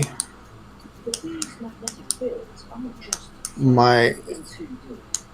not gonna lie, my concern is we're flipping this coin to go to a ship in an unknown location, if any, possibly underneath the bottom of the sea. That's why I'm You gonna know, go, are because you if it did sink, following where I'm going with this? Yeah, I I understand. think what we should do is go to the Nephilim first, deal with that, and then I can try and reach out again because maybe they were sleeping or something. I agree. Let's focus on this task at hand first, because we know this, and this part we can deal with. The ship and the crew, if they're gone, and we can't bring them back. But if they're not gone and you just can't get hold of them temporarily, then that's a good thing. But we'll deal with that part when we come to it. So let's go take care of your whole bathing in blood, and then we'll go from there. Elder shrugs like, alright, let's get going then. Somebody make sure, I'll go make sure Bakira's in her room and she's not gonna wander off. Elvis goes and just make sure Bakira's asleep. She is, and she looks like she's not going anywhere. okay. So I guess we travel to the north of the city, to the cave. Yep. So you can travel out. Takes you about half a day to get there. Nothing exciting. It's a path towards the caves. And as you get up into the caves, you can see different amenities strung out, built up to where this Nephilim basically turned this cave into a home. You see tanning racks, and you see a thing to catch water, like a water still. And right there, you see the entrance to the cave with two torches sitting there lighting the path. Atheon goes in first, and looks for the Nephilim to talk to them. It takes your Willow's gonna sit on their shoulder and come in too. It takes your eyes time to adjust to the darkness. And yeah, it's still that weird. I mean, it's not pitch black, but it's so bright outside going into this cave, and there's a fire crackling at the center of the cave, and you see facing towards the wall is this large he's 7 or 8 feet tall Nephilim. Yeah, Atheon, wings aren't out. Yeah, Atheon turns to the group and You guys stay back. Let me try to talk to him first. And just so you guys can see, I'm gonna give you guys the map. Can I come with at least? I won't say anything unless you need me to. But just to Sobek nods, trying to want to keep distance now between him and Atheon, not only hearing that she can read people's mind before he left the room earlier. because then I can kind of like inspire you to do better if you need inspiration. Yeah, that's fine. Atheon then turns back to the Nephilim and says, "Hello?" And he whips around and has a large warhammer. Who is there? Atheon holds up their hands and says, "I mean no harm. She does the same. My name is Atheon. What is your name?" My name is Rhoda. Nice to meet you. What do you want? I have come to possibly try to stop the end of the world. And one of my tasks is to bathe in Nephilim blood. I have gotten, before you get angry, I just need enough to coat my skin, and I have safe passage for you to another realm that appreciates a Nephilim instead of here where they banish you guys to caves or kill you guys. Persuasion check. Bardic. Thank you. It's a high DC, I'm just Yeah, saying. she like pats on her shoulder. That's her little Bardic.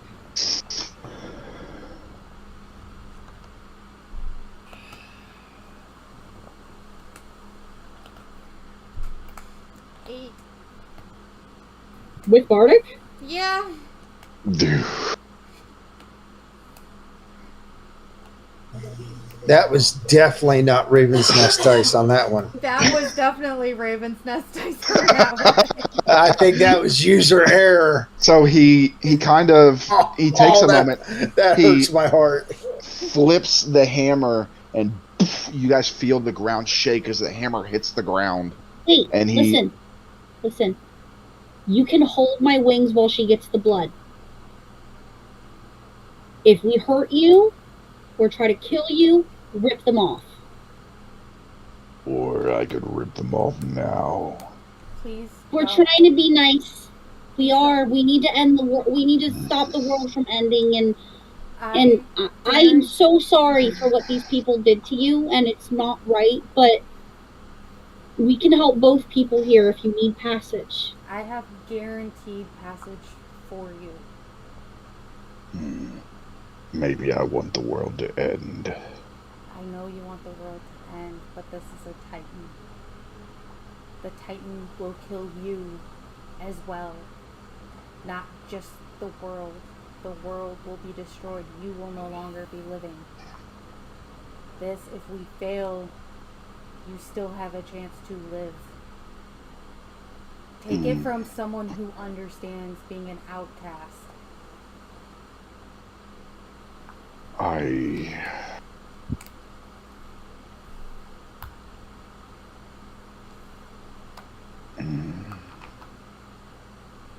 I know what's happening. I know about Zophos. And I say, to hell with it all. And he picks up his hammer and puts it on his shoulder and assumes a fighting stance. All right. If you want my blood, you'll have to take it.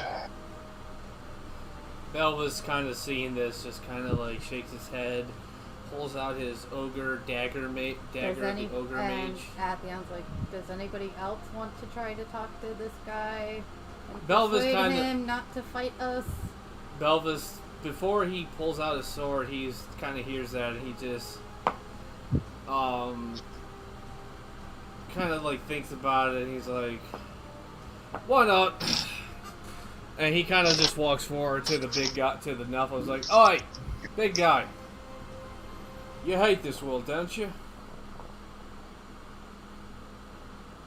Wouldn't you? Yeah, of course I would. That's why my kind don't rarely venture out. And we've been hunted, mocked, and enslaved for generations. My people almost never leave the Western Seas. And you know what? Every now and again, some of us leave. We leave and we go out into the world just to prove that we're not just these. We're not kelp farmers. We're not just these poor little fish people who live out, who are only good for manual labor and for food. So you wanna tell the world to go jump off a cliff? You can, but you know how we stand in defiance of civilizations and societies that mock us. We go out there and we prove them wrong. The world and the people, he's kind of gesturing to like toward where, the mouth of the cave where the city would be. Those people expect you to do nothing because they wanted nothing from you. You could do the unexpected, prove them wrong, and you be the goddamn hero that saves the day. Can I do my persuasion? There are some really bad people in the world, but there are some good ones too. I mean, you don't have to let the bad ones win. Would I do persuasion, DM? Mm-hmm. Okay. I'm gonna drop another bardic on him. Bardic, Okay. that's what's that? D12. D12.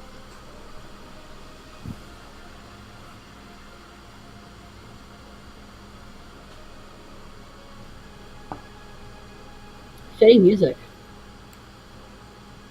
Mm-hmm. It's perfect for his speech.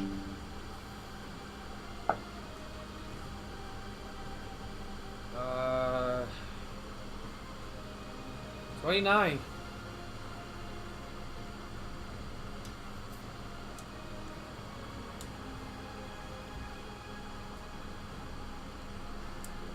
What makes you think I want to be a hero? Belvis kind of shrugs. It's like everyone wants to be the hero, mate. Everybody, whether they want to admit it or not, even if it's just to themselves.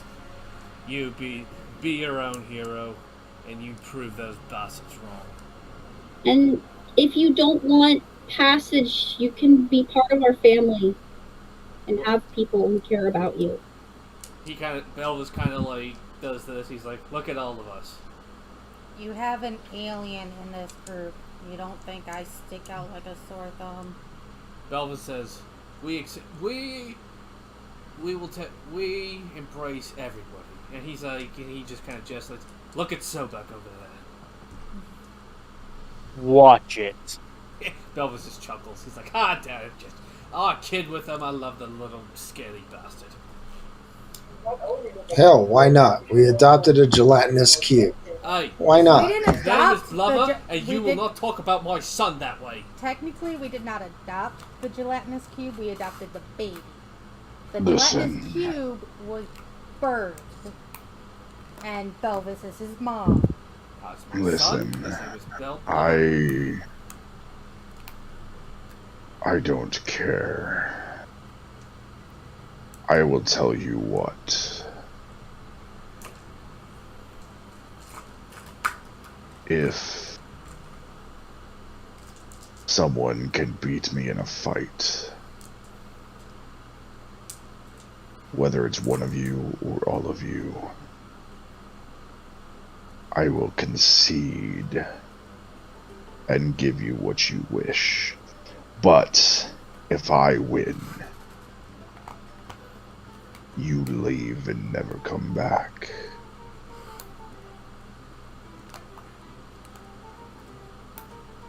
He just looks around to all of you, still holding that warhammer. Athion takes Willow off their shoulder, kind of lets her fly. Yeah, she flies off. And Athion steps up and is like, well, that's my trial.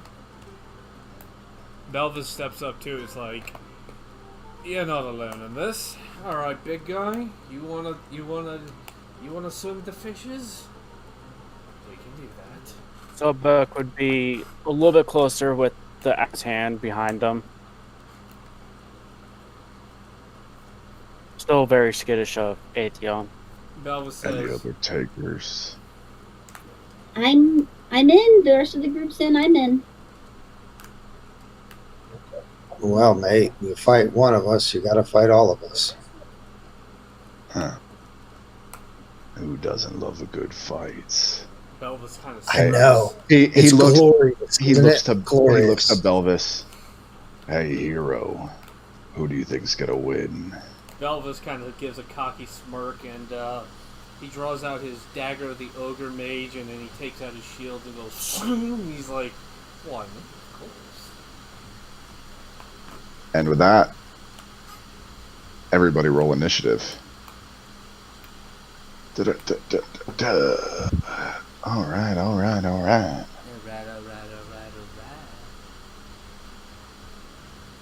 I dropped my dice again. Hang on. Oh dear. Okay, you got a 15. All right. I'm rolling like shit tonight. 25 to 20. 22. Oh, hang on. I don't know yet. Honey, you better stop that. Okay, no, I'm good. Bad Go ahead. rolls. Okay, so Belvis is first.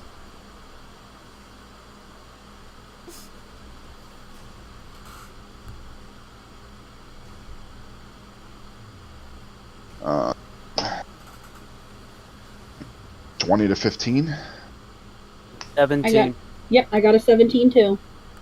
No, wait, mine was Uh, 18. Mine's plus 7. Sorry. What's your dex? Mine is plus 10. Or my dexterity or my saving throw. My dexterity is a Your plus 4. just your dexterity. Plus 4. Okay, so Yeah, you I got go, plus 4 at 18. You go. So it's Willow. She can go first. Willow can go Well, first. Willow's 18. You're 17. Yeah, Oh. I read it wrong. It was a plus 7. Okay. So we have Willow, and then Rhoda. I rolled an 18. Well, I rolled a 16, and then I get a plus 2. Yeah. Okay. So Willow, then Rhoda, then Sobek. I got a 16. I don't know what number Okay. it said. That's fine. Then it's Atheon. 15 to 10. 14. Should be Van. Should be the last one. Man, the rogue goes last. Yeah, I know, right? What's up with that? Alright, so. I've never used that little amount of tokens before. Alright. Put my dice to round number 1. Let's do this. Belvis, you're up. Right. Belvis now, just remember DM, Belvis already has his shield out. So that. Okay. So. But it's not activated. No, it was activated. He activated it before it started. Okay. So it's already Okay. activated. Okay, just remember that changes your 2-weapon fighting. So it would just be, yeah. It would You just have your single hit. Yeah. So just. Yep. It would be one. Yeah, one strike. 1 strike because you don't have two blades. Could I use two fighting if I did a strike and then I did an unarmed strike with the shield? Kind of like, he bashes the shield and then swings with the sword. Could that technically be two-handed strike? You'd have to be proficient with the shield. Oh, okay. Alright, just want to double check before I start doing this. Alright. We can probably train you if we find somebody. Yeah, that's true.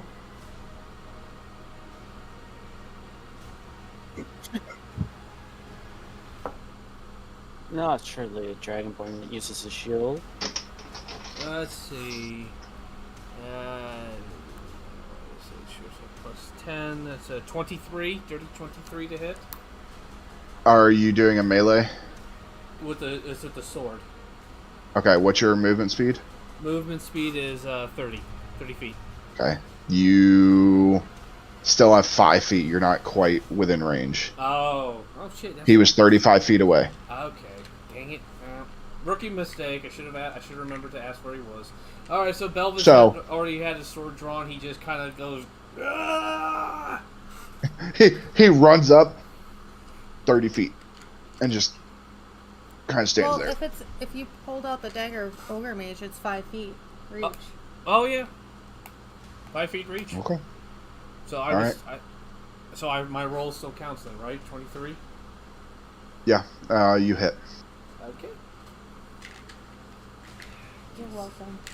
Thank you. Appreciate it, honey. See, that's why the couple that RPs together stays together.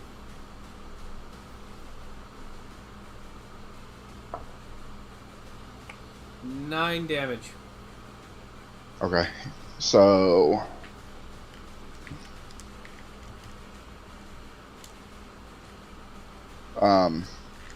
you rush up, hit him, and he just smirks. All right, that ends your turn. That ends my turn. Okay, Willow's up with Rhoda on deck. All right, I'm gonna do some good old Eldritch Blasts. All right. I have to get. Oh yeah, I'm definitely within 120 feet, right? Yeah. Okay, so I'm gonna do all. Is it 3 of them? 4. Okay, 4 of them. Huh. First one's a nat 1. Ugh. Okay. Okay. Second one's a 21 to hit.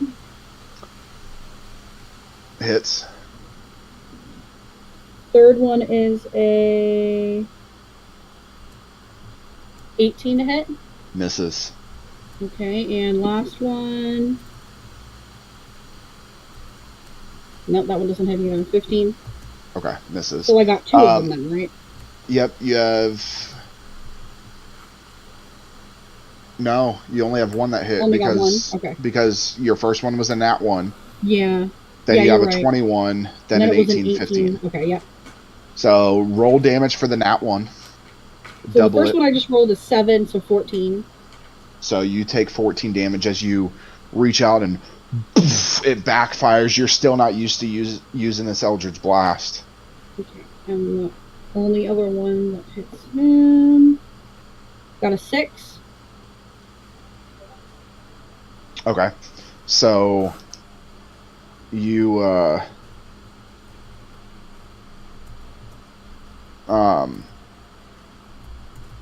you hit him and it and your other 2 fly and hit the walls behind, and he just laughs. Is that it? Yeah, I'm gonna hold on to my stuff, so. Okay. So he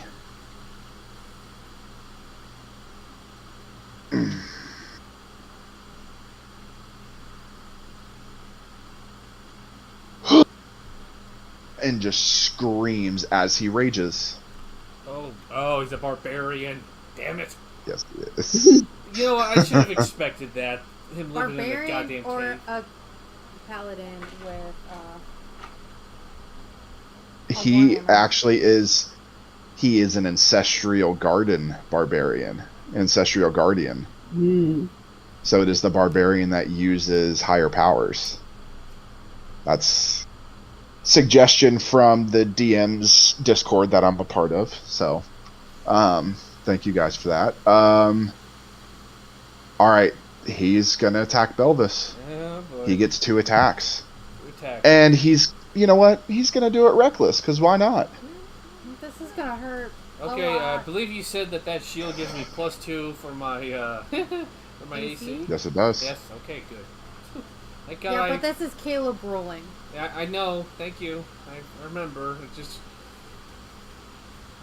28 to hit. For the first one, Yeah. What do you think? I'll roll to see if the second one hits. Natural 20. Fuck you. God damn it. Welcome to me being a barbarian again. And of course I'm using barbarian dice. A certain barbarian's dice. Okay, so which Raven's Nest, we need to come up with Maresh dice. We need to find a good design for Maresh dice.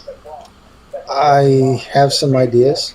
Okay, so first attack is... Man, I'm used to a level 20. Oh, so we got an First insight, attack. it's not level 20. No. First attack is 5 damage. Okay. 5 slashing damage. The second one is 16 slashing damage. Is that doubled already? Yes. Okay. So he...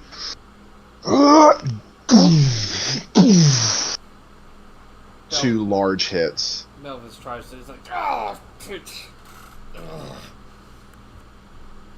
I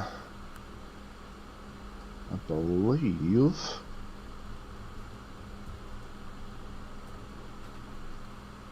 That's it. Yeah, because he already used his...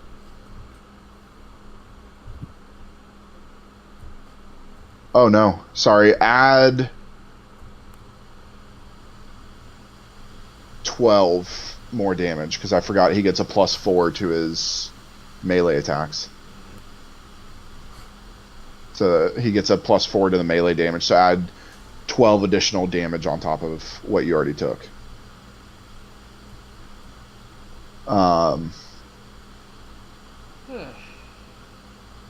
Alright. Belvis. Did you add that additional 12 damage? Okay. Alright. So that ends his turn. Sobek is up with Atheon on deck. Okay, just as a refresher, I use a bonus action to extend the axe because I forgot to. Or is that a full No, action? it takes an action. Okay. It takes a full action to extend it. Well, I'm going to use one of my actions to extend it. Okay. As he moves as close as you can, which movement speed is 30. Okay, so that'll get you... He moved up, so that gets you in range. Okay. Let's see. He'll use bonus action Shield of Faith on himself. Okay. And then he's going to try to slash with the Great Axe at him. Okay, you do get advantage because he did attack reckless.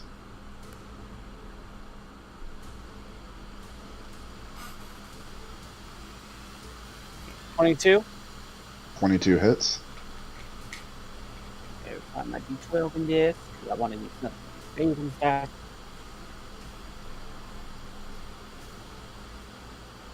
And 10 normal damage, and then trying to refind it. Oh, does he need to make the DC save, or is it just the radiant? I forget. Takes an extra D12 of radiant. Okay. I'm making sure I'm reading this right. So you said it was how much damage? 12 for the slashing. It's a D12 for the radiant that he would take too. Yes. Correct. Okay.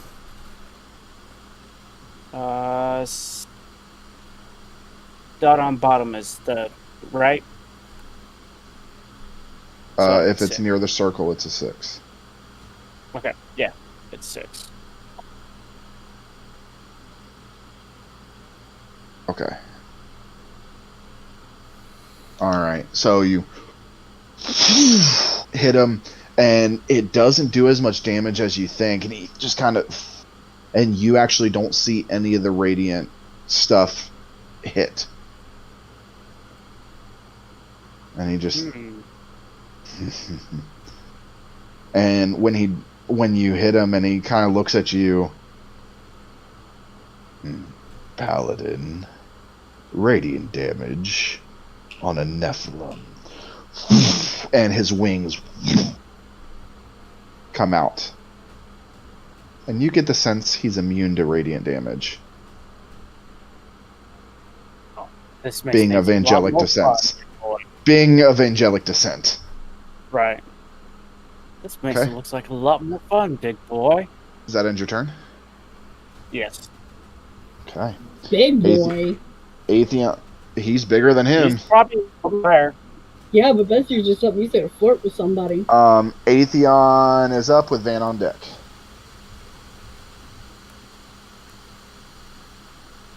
So I'm going to cast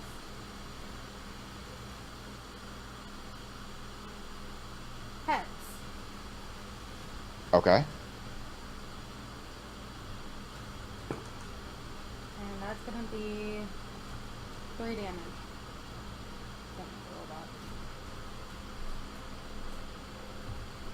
So, hold on. I can actually add.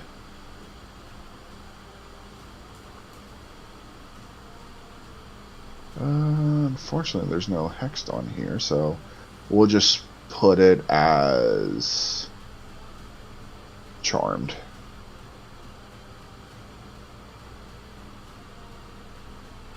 I don't know if it wants to work.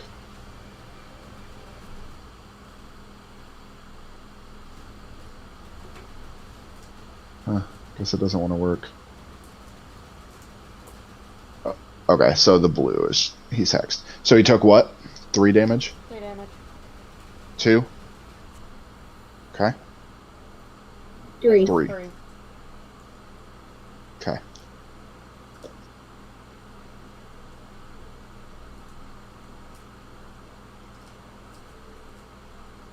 What else you got?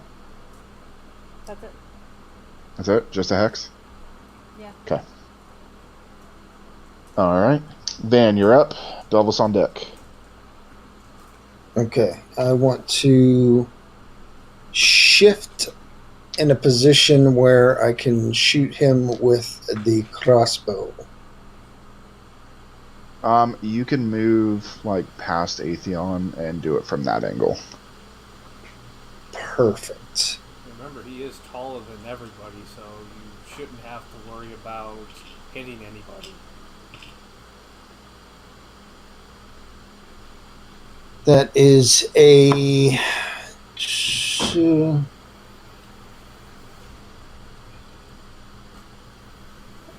I just forgot my math here. 34 to hit. Just barely hits. I know, I gotta roll better. Yeah. Okay, I want to shoot him with the crossbow. Okay. So that is going to be 6 points of damage for that. And I want to expend a charge to anchor him. And I also need a Constitution saving throw.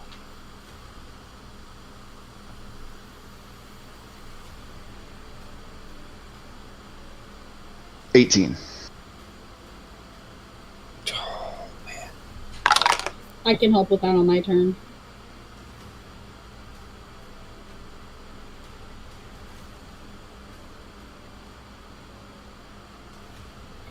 You have another charge for that? Yeah. Okay. Do it after my turn. I should be able to put him at some kind of disadvantage with my bardic stuff. So that's the only damage you're doing is the 6th? No, hang on.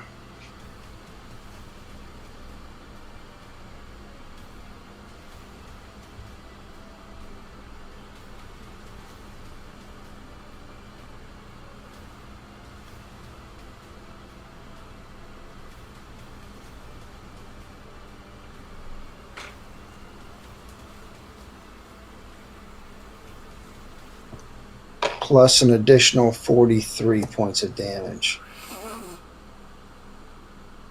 Hold on.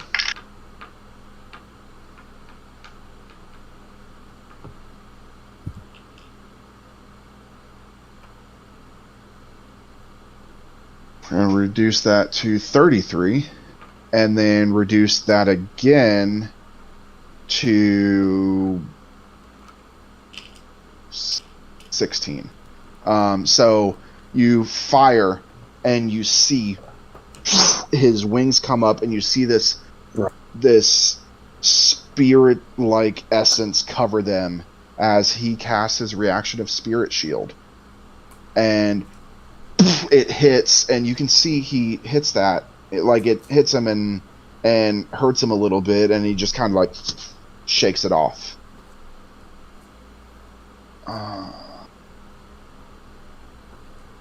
Yeah, so Spirit Shield, you can, if I'm raging, I can use my reaction to any creature near me that takes damage. I can reduce it by 4d6. And then I'm raging, so all damage is halved anyways. Right, So, but he's still tethered though.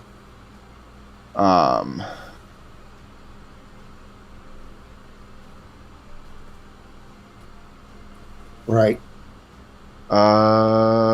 Yeah. Because that would not negate that. Correct, but he gets advantage on breaking out of it. So, because he is raging. Okay. That ends your turn?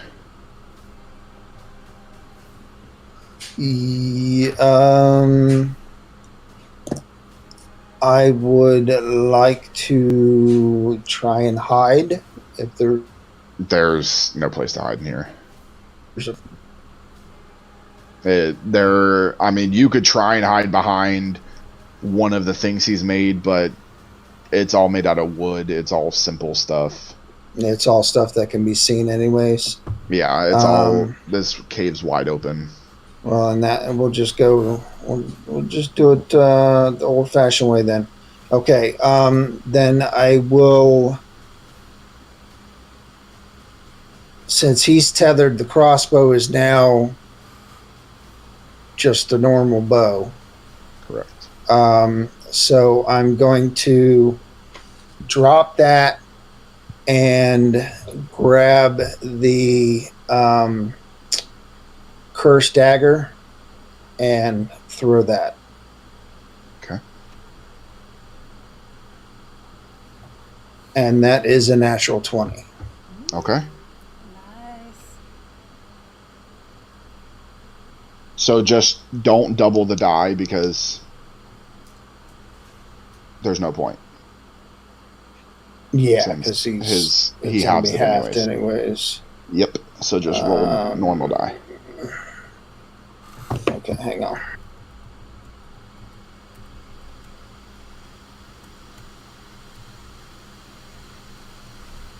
That would be 8 points of damage.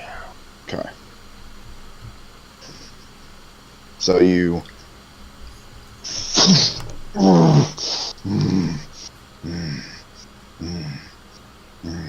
and I'm just going to kind of give him a little tip of the cloak and ready another dagger. Okay. That ends your turn? It does. Belvis, no. There's not. Aside from killing him.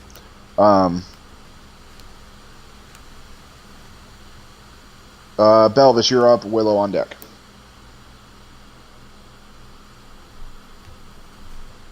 Belvis, again, he kind of got himself righted after that smackdown from the Nephilim, and he kind of again charges at the Nephilim and kind of swings his sword right across the shin of the Nephilim.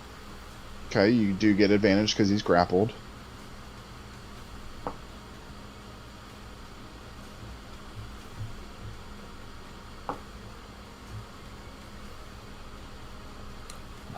Dirty 28 to hit. That hits. Okay. Damage is a 10 damage. Okay, reduced to 5. Alright, so you... and he just kind of...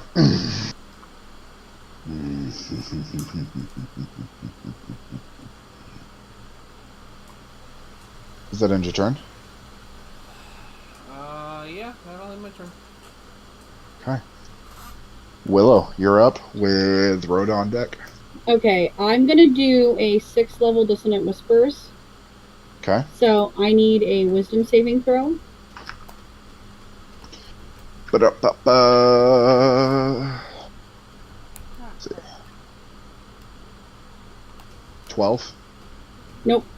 Alright, I need a 19, so I'm just gonna do this on here because it's a lot. 37. Damage? Okay. Yeah, psychic damage. And he hears like the creepy clown music again now that she knows that Faraway's alive. She's doing a lot better. Okay. He. Get out of my head.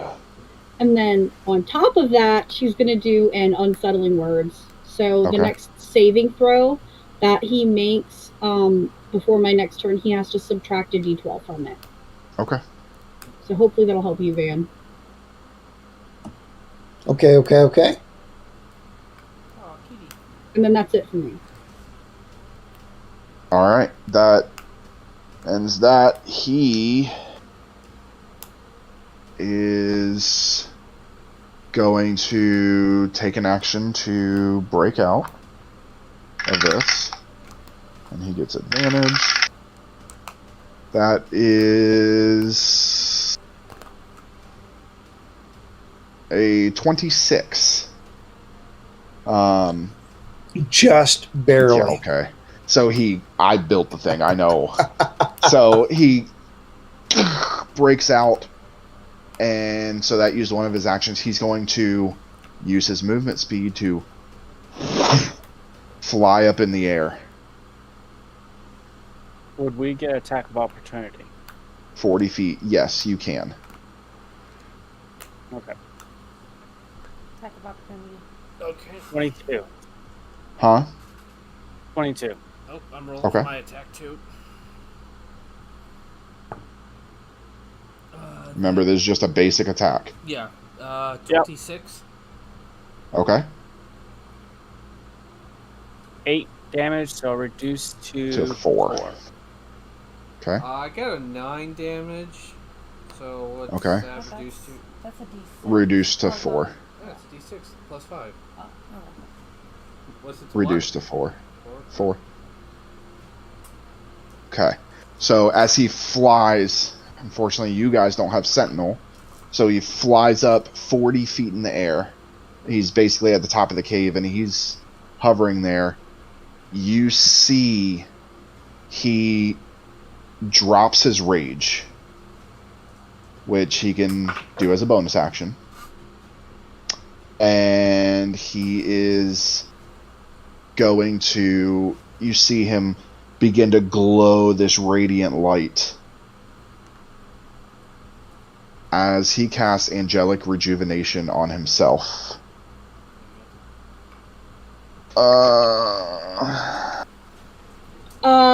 I'm gonna do Counterspell. Level 7.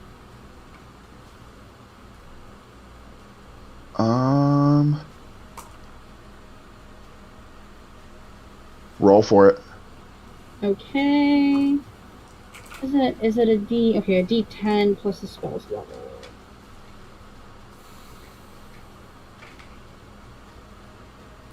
I'm just making sure this is a D10.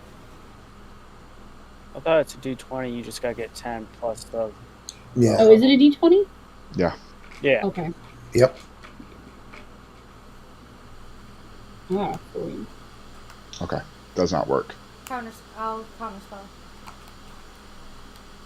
You're going to counterspell? Yep. Okay. Let's see what my counterspell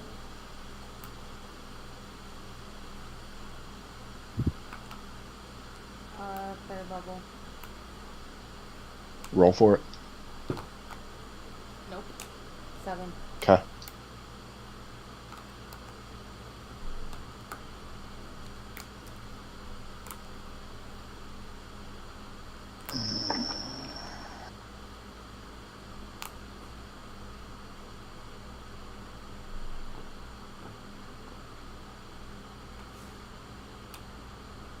Okay. And that is going to end his turn as he is up in the air after he healed himself. All right. Sobek is up. Atheon on deck.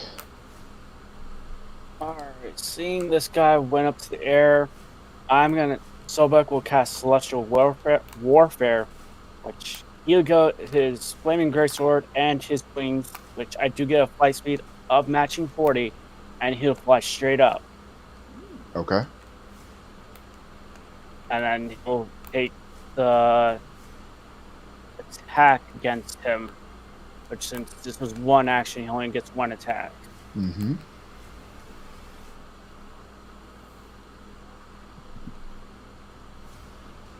Uh, 30-20. Just hits. Okay, 2d10s. I'm just gonna do this.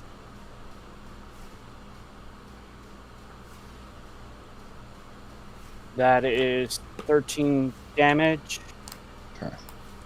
And again, for a bonus action, he'll do Shield of Faith on himself. Okay. All right, so you fly up, hit him, and he just kind of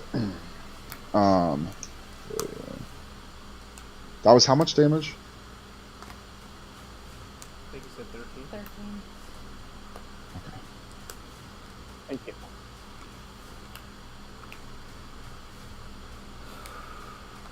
Okay, so yeah, and you hit him, and you just and actually he needs to. He's fine.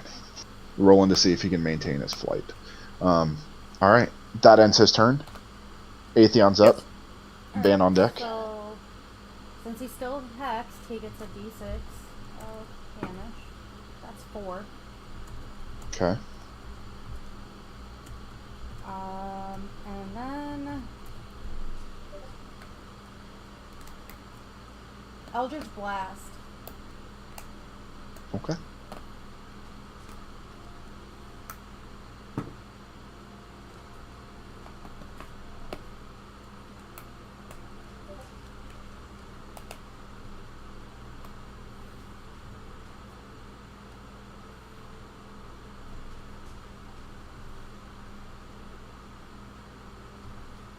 $22 to hit for the first one. 22. Yep. That hits.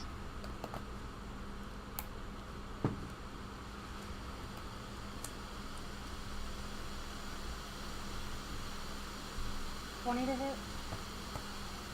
Just hits.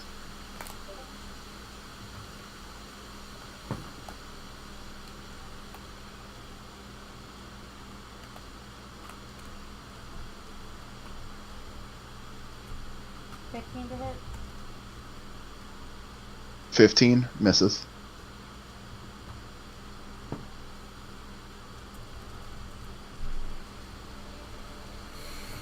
And then 22 to hit. Hits.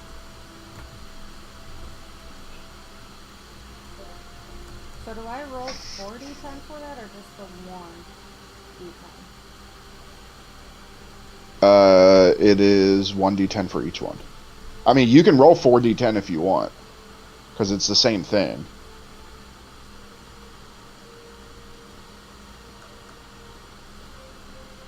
So the first one's 10 points of damage.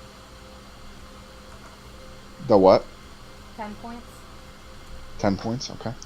9 points for the second one. Okay. And 4 points for the third one. Okay. How much total damage was that? 23. All right, so you and one misses, but you hit 3 of them. He maintains his flight. All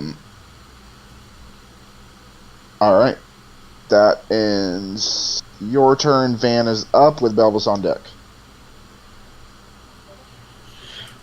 All right. I'm going to make the first attack with the keen dagger. Okay.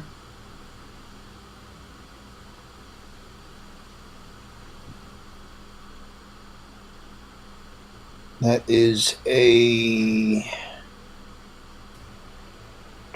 30 to hit. Hits. And I need another Constitution saving throw. Natural 20. Jeez, man. All right, hang on. I roll like this when I'm a barbarian, apparently. You do, man, every time. You didn't choose the barbarian life. The barbarian life chose you.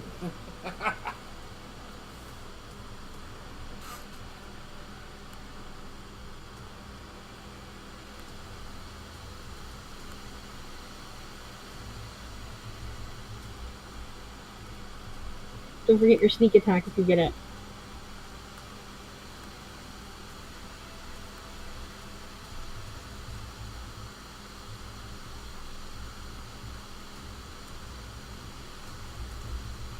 $35 points of damage.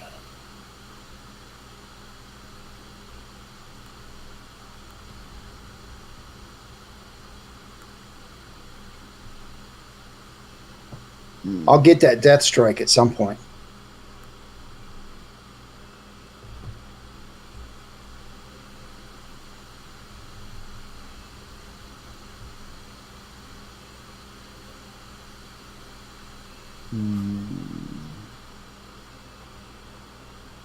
Stand under him, Atheon. Maybe you'll be able to get blood dripped on you.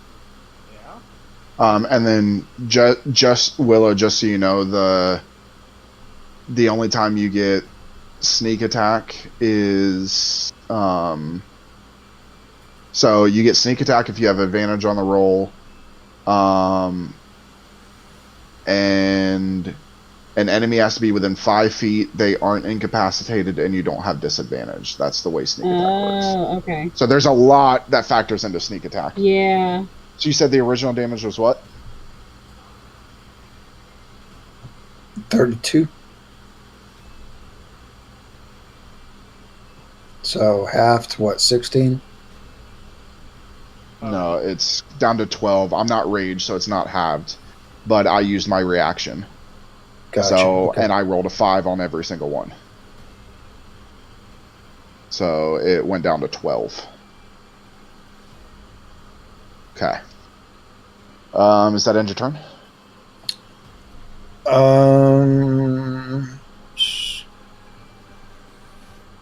I will. You know what? I got nowhere to hide, so I'll throw one of the displacer daggers. Okay. And that is a 30 to hit. Hits. And that's another 9 points of damage. Okay. Psychic damage. Okay. So, correct me if I'm wrong, DM. That gives me 3 daggers in him, correct? Yes. The cursed. Yep. Keen and the. Okay. All right.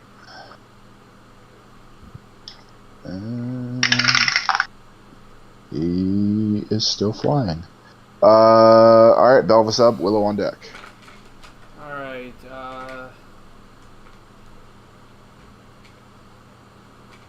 He's still flying, you said? Yep. Belvis drops his shield and weapons at his feet, and he unslings his longbow and just kind of grabs an arrow. Doesn't have time to really doesn't have any time to really grab like an elemental or anything. So it's just a regular arrow. Okay. Knocks, takes aim, and lets loose an arrow. Okay.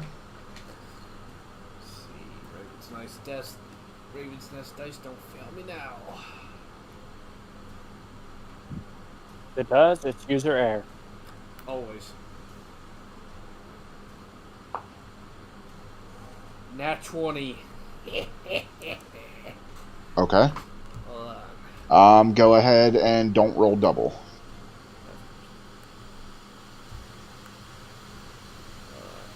So just roll straight damage, don't double it.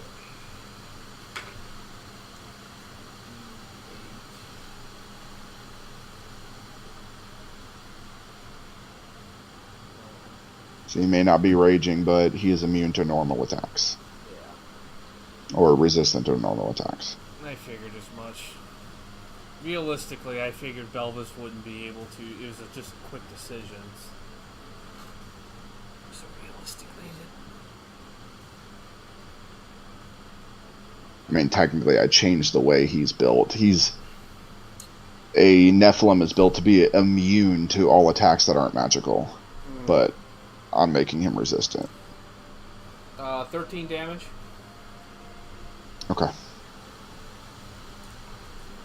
So Belvis is kind of, he judges, he knocks it, and then he just kind of like hits him. Where it hits him, I'll let you decide. So yeah, you fire, and it hits, and he just, and he's good, flying. Still flying? Still flying. That's pretty much it. That's it for me. Okay.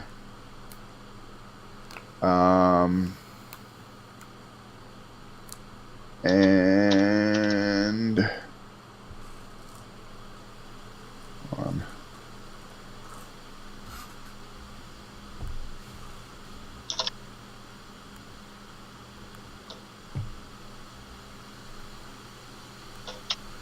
Okay, so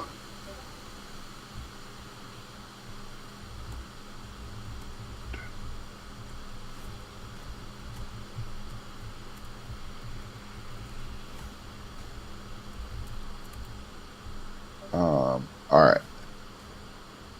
I'm just looking something up really quick. Okay, so all right, that ends your turn. Willow's up with Rhoda on deck. Okay, just double checking. I doubt it, but is he looking messed up or does he look fine still? From what you can tell, he's bloody. Okay. Alright. I hope I don't kill him on accident. I'm going to be doing a Witch Bolt at 8th level because it's the only kind of damage that hits him really hard. Okay. It's 18 to hit. Misses. It's an 8th level spell slot gone. Okay. Damn it. I will He's got high AC. I'll do Unsettling Words again. Okay. And that's it. Okay. Alright, so he is going to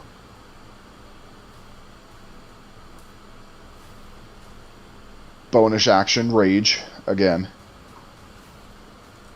He's going to take one of his actions, pulls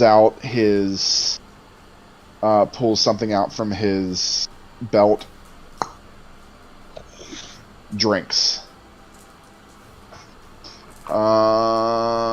That's cheating. Let's see. 1, 2, 3.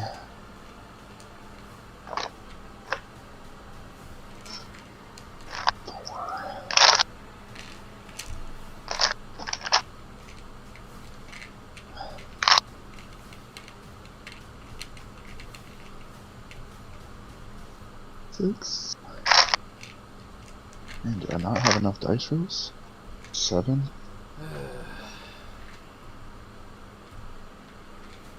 8.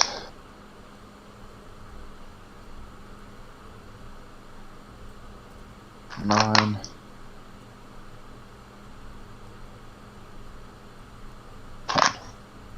10. That.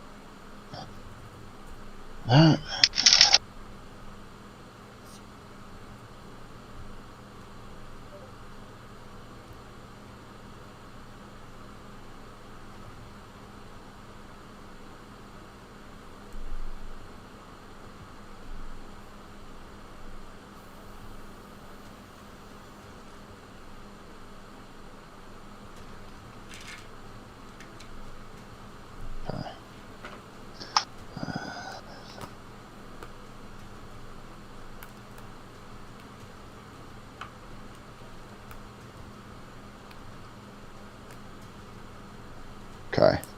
As he drinks a supreme healing potion. Then he's going to use his other action. Actually, technically, he has 2 more actions. What the am I doing? Okay, so he has 2 more actions. Forgot I built him like Maresh.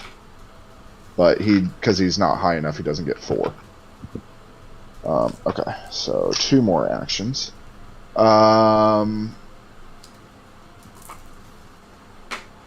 more actions with 2 more attacks. Okay, so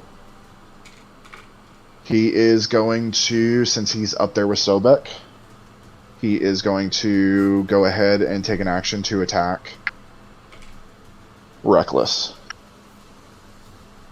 That is a 21 to hit. That will miss. Okay.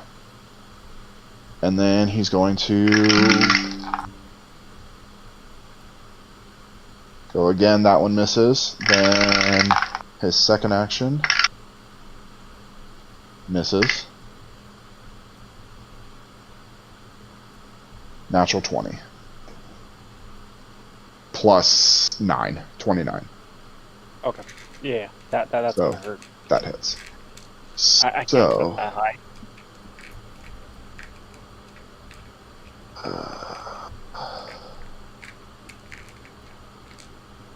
he does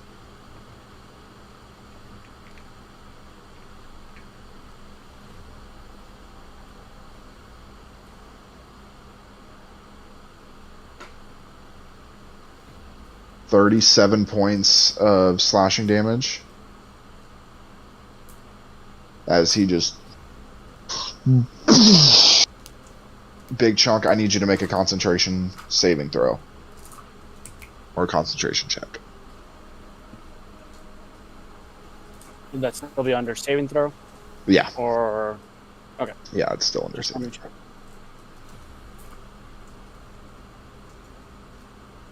13. You fail as Yeah, I feel. your wings disappear and you fall 40 feet and you take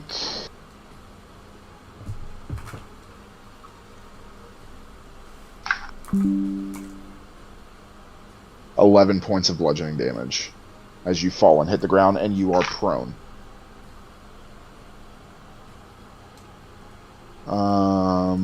Alright, Shouts over to Sobek. He's like, "You doing it right?" so you're no longer Shut up. flying. Dang bitch. You are prone. I don't know why it's not letting me click that. But, okay, you're prone. Alright, then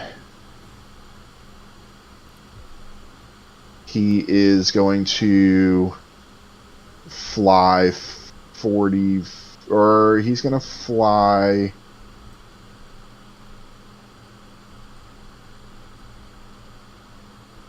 How big is this cave? there. It's a pretty decent sized cave. And he is going to land.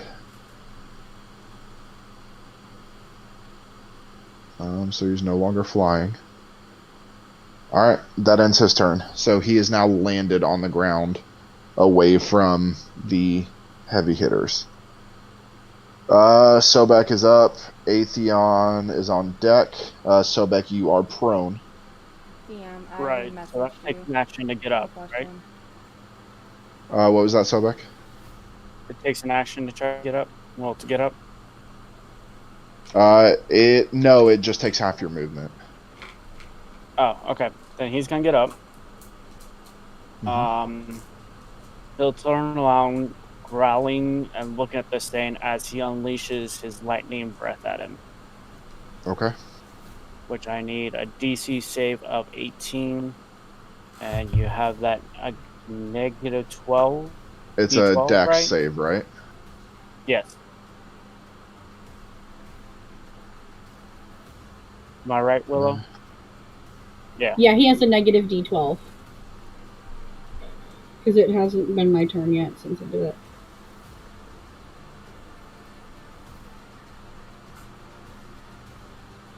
That is a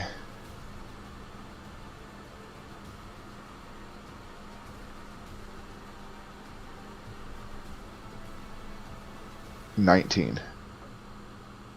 Okay, so he'll take half, and that's with the negative D12. Yep. Okay, just He rolled high and rolled low on the D12. okay. So he'll take half of 14. Okay. Which is then Okay. halved again Okay, because he's raging. and gonna need to make another dex save for Sacred Flame. Okay. He gets it.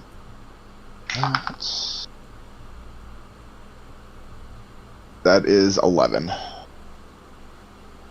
That fails, so it takes this half of 17. Okay, so he'll take 8. Okay. So you breathe the lightning, and then Sacred Flame, your lightning flames come around and grab him, and he just kind of and stamps him out. Does that end your turn? I forget. Okay, I gotta read this one. Okay, that's an action. Checking. Yeah, no, he'll cast Shield of Faith on Atheon. Okay. So So you get a +2 to your AC? +2. Yes. Okay.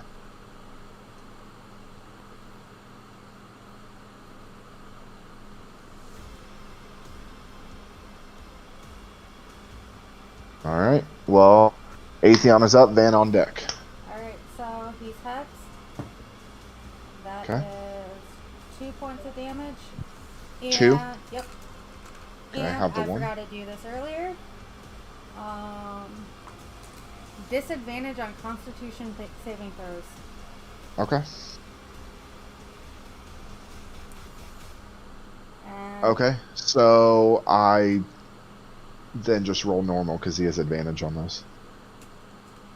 I'm going to cast Finger of Death. Okay.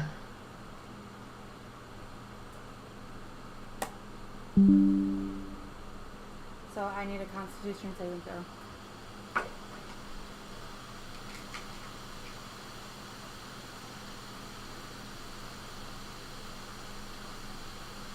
$25. Well, you'll take half damage. Okay. He has a +8 to his constitution. So half of 61. So 30, have to, we'll say he only takes 15. Because he's also raging, so he takes half of it, all damage. Damn. Welcome to fighting a barbarian. Now you guys have no idea what it'd be like to fight Maresh, because Maresh is level 20. Maresh is stronger than this dude. But this dude's holding his own against 6 of you. 5 of you. Okay. Does that end your turn? Yep. Okay. As you reach out, and this little beam goes over and hits him, and he goes, very good, Star Spawn. Atheon just glares at him. Van, you're up. Belvis on deck. I will take back all 3 of my daggers. Okay. As you grab the devil's chains and pull them back.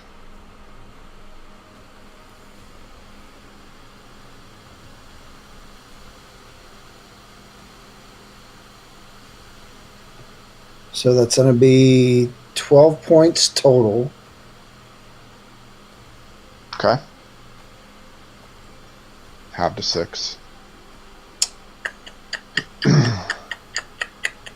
So that's an action. Yeah. And I will return a dagger, one of the psychic ones. Okay.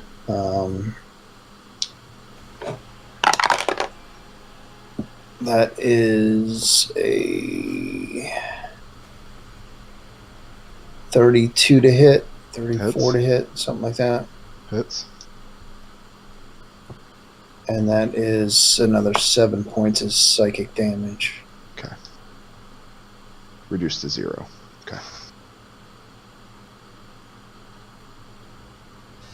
Yeah, he's immune to that. Yeah. He's an angel immune to, well, half angel immune to psychic. Okay. Does that end your turn then? Yeah. Okay. Alright. Belvis is up, Willow on deck. Round number 4. Studio's lasted 4 rounds against all of you. Yeah, because we're rolling like shit half the time. Yeah, it's true. You've healed a bunch. Alright, Willow, what you got? What do you mean? Isn't it Belvis' turn? I was about to say, it's my turn. Oh, sorry, Belvis, yes. Belvis still got his bow. This time he pulls out his element. Now he's gonna pull out 3 flaming arrows. He's got 3 shots. He's gonna use flaming fire arrows on them. Okay. So pulls out an arrow. It's already lit. Knocks. Fires. Why do you have 3 shots with a bow? I thought I had 3 actions. That's with 2 weapon fighting. That's when you have 2 daggers, because you have 2 actions.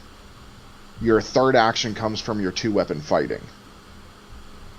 So you take 1 action with 1 sword, and then your other 2 actions is boom boom. Yeah, your other 2 actions is a boom boom. So if you're not using your 2 swords, you only get 2 actions. Or 2 attacks. Technically, it's 2 attacks per action. Alright, then I will just 2 edits then. So let's use the first one. Okay.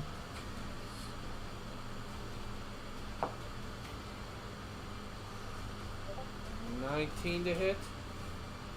Misses. Just misses. Dirty 29 to hit for the second one. Hits.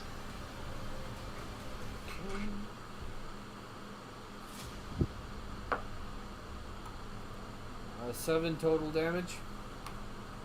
Okay. As you fire the first one, goes far. Fire the second one, it hits him, and he just throws it down. Who's the hero now? Does that end your turn? Yep. That's nice. Okay. Willow's up with All Rhoda right. on deck. It's 5th level Dissonant Whisper's time. Okay. So he needs to make a wisdom saving throw. Alright, hold on, let me get into this sheet. And he has to make it to a 19. Failed. Okay? So he's going to take 7d6 damage. Okay.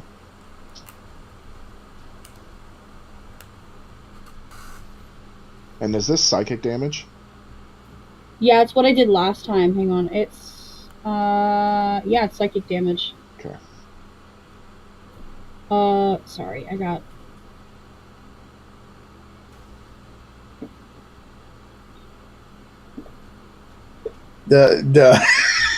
Just tell her now. Don't make her go through that whole thing. I'm letting her roll. 36 damage that wouldn't have counted if he... Yeah, because I didn't look at his stuff, but I'm going to give you that 36.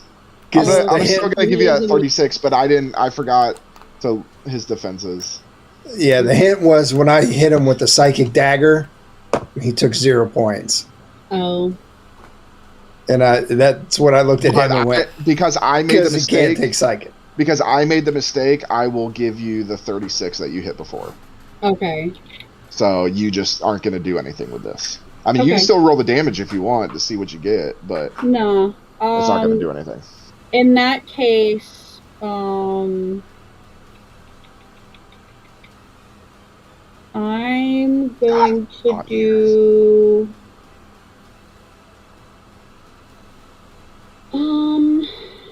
Shoot. I don't remember if it can become charmed or frightened. I'm gonna get... We need a freaking monk. Yeah. I mean, you guys had one until somebody killed it. Yeah. Okay, technically that Yeah. wasn't my fault. Yeah. Gee, I wonder who did that. It wasn't my fault. Okay. Long live Lao. I was charmed to kill Lao. I wasn't in my right mind. Okay. So what I'm gonna do is I'm gonna try this, see if it works. I'm gonna use Fey Presence. It's something that I have in my limited use. It says once per short rest as an action, you can cause each creature... Oh, that's an action. Okay, never mind. I can't do that yet. Okay. Okay. Never mind then. I'll hold on to that for next time. Okay, that ends your turn? Yeah. Alright, he is up. He is...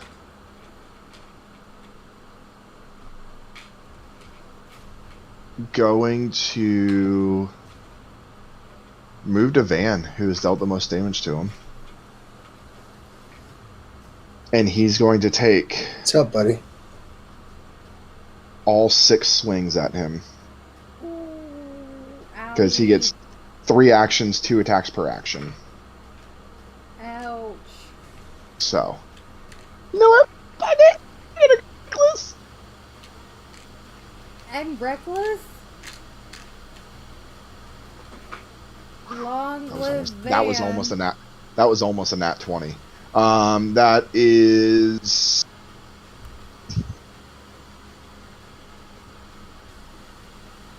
27 to hit. Not even close. Yeah, okay. So, first one hits. Second one, 25 to hit. Hits.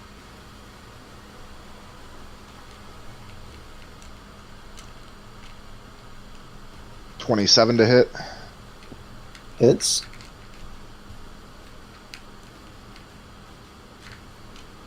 $19 to hit. Just hits. Okay. Owie. That misses. Still owie. 21 to hit.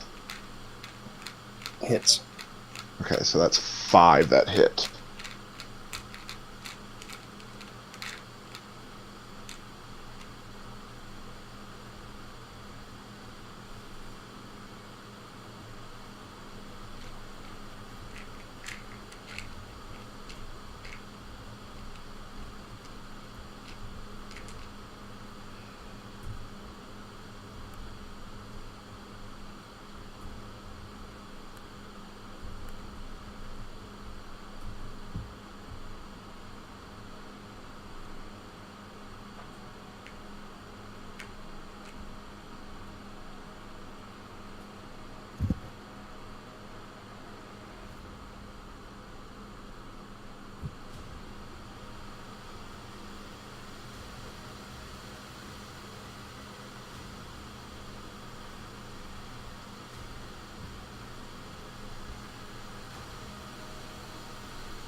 So he just starts whacking hits and deals 76 points of slashing damage. And that's with missing a hit. Of course, he's going to use his reaction.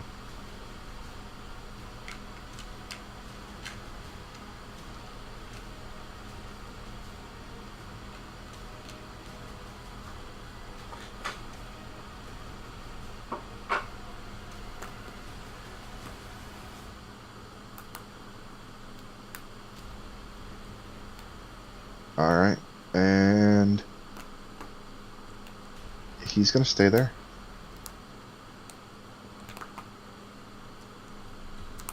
Sobek is up, Atheon on deck. Alright. Gonna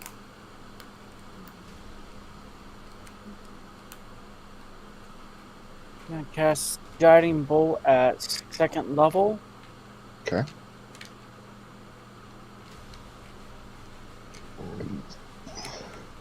$18 to hit. Misses, but you get advantage because he just rolled reckless. Oh, right. The first person after he rolls reckless gets advantage. Yeah, no, that's still. Okay, so you miss. So you and this thing circles high. Alright, so seeing that he missed his first shot, he's gonna go up as close as he can to him. What's your I have movement 30 speed? feet. Okay, Oh, do I still have the you're 40 able to feet? you're able to get there. No, you're not flying, so your 40 feet's gone. Okay. But you're able to get there. And he's gonna go, use inflict wounds with a punch, I guess. Because it just says I have to touch him, so I thought I'd make it entertaining. Sure. I gotta refind it.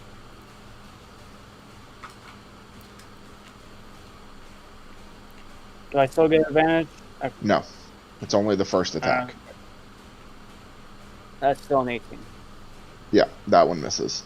So you, after you fire that, you run up to him, go to punch him to inflict wounds, and he just kind of, he turns around and bats it out of the way.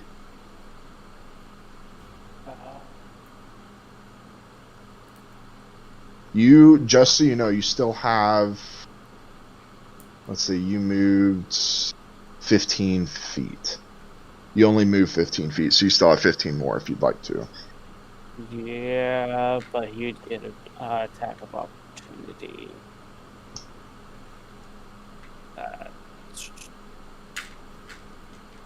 I'll see if I can do something. Just gotta find it. Oh, let me check. Okay, nope, it's up in those spells that are. Never mind. Okay. Yeah. Alright, so that ends your turn. Atheon's up, Van on deck. How's he looking, DM? He's still there. I mean, he's bloody, but he's still there. You don't see any quit in him. He's been fighting his entire life. I'm gonna send you a quick DM clip.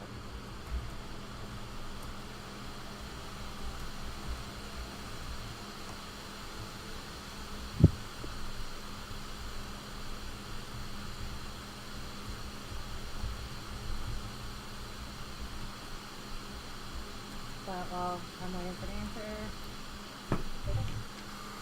2 points of damage for the hex and still con save.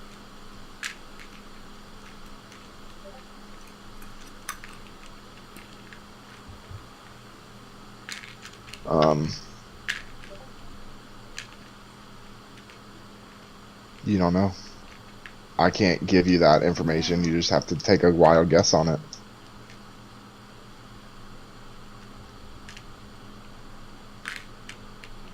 I will never give you the HP. You just have to take a guess.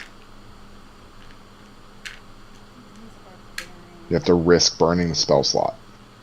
I'm not gonna risk that one yet. Eldritch Blast. Okay. It's going to be at disadvantage. Look how Yeah. close he is. My first one is a nat 1. Okay. Well, that might hurt him too then, because it's blowing up right in your face. We'll see.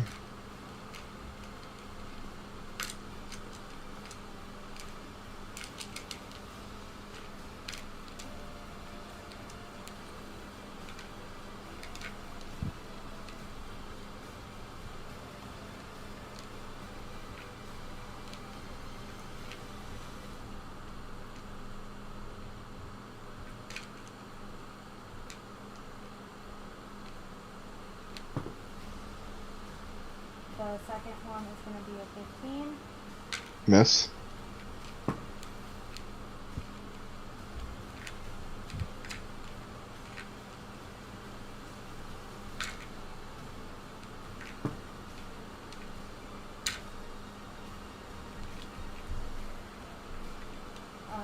Third one is going to be a 20. Just hits.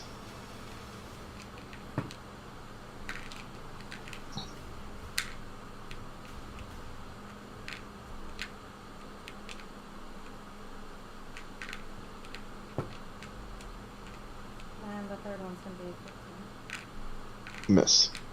So you hit with one, and you did damage to yourself with another. So roll for that first one, and then double it. 16.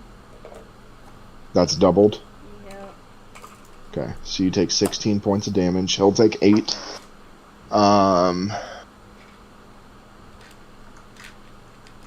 Okay, and then you can roll the damage on the one you hit. 12. 12. Have to 6. Okay. So you, the first one blows up in your face, and it throws you off for the other two, and then you finally and hit him directly. You just wiped the blood from his mouth. Does that end your turn? Yep. Van is up. Belvis on deck. Okay. So he's in my face. Who else is like right here? Atheon's to your left. Sobek is near him, and everybody else is farther away.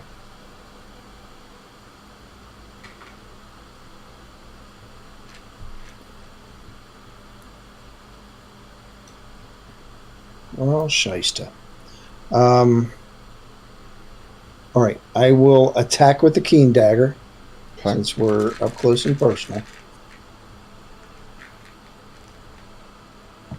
That is a 32 to hit. Hits.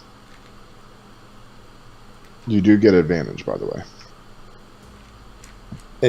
Let me roll that again then. You're flanking. Sobek's on the other side. Same thing.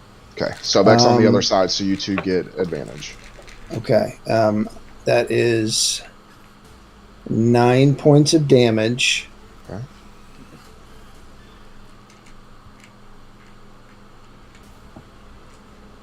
And as much as I like being up close and personal, I'm going to disengage and back away 30 feet. Fucking rogues, man. 30 feet, you can get that way. So you're using your rogue disengage, correct? You're not just Yes. walking away. Okay. No, using rogue disengage. Okay. All right. It's probably a good thing that you did that. Yeah, Mama didn't raise a fool. All right. And that's it.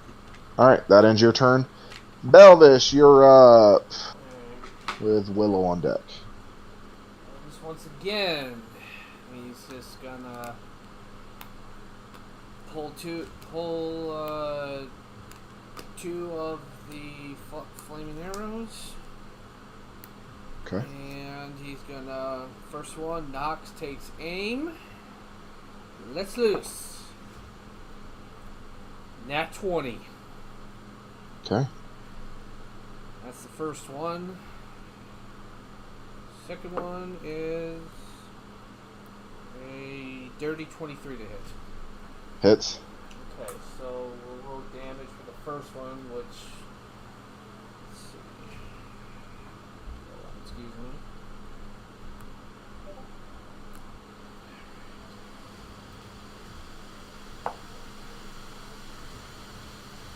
That would be a 16 for the damage for the first one. Okay. Second one...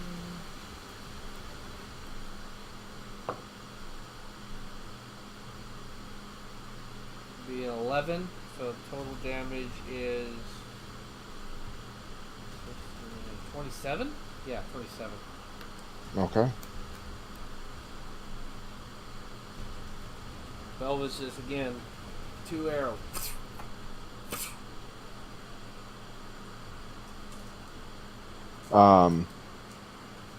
So you, and he just breaks them off and Yes. throws them down.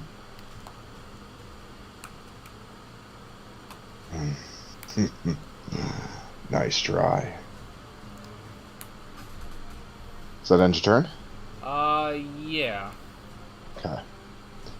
Willow, you are up with Road on deck. Okay, I am going to go with Witch Bolt, and I'm doing it at 5th level. Okay. Is a 23 to hit. It hits. Okay, I'm just going to click this because it's a lot of d12s. 30 damage, and it's electric, I believe? Okay. Yes, 30. lightning. 30 Yeah, half to 30. 15, and then...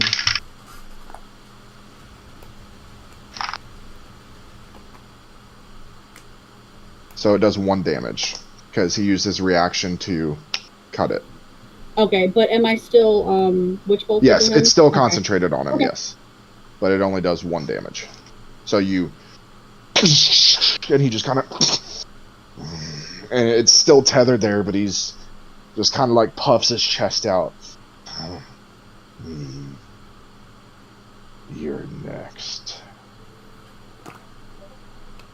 And does that end your turn? Yeah. Okay. He is going to walk over to Willow. Sobek, you can take an attack of opportunity if you'd like. Yes.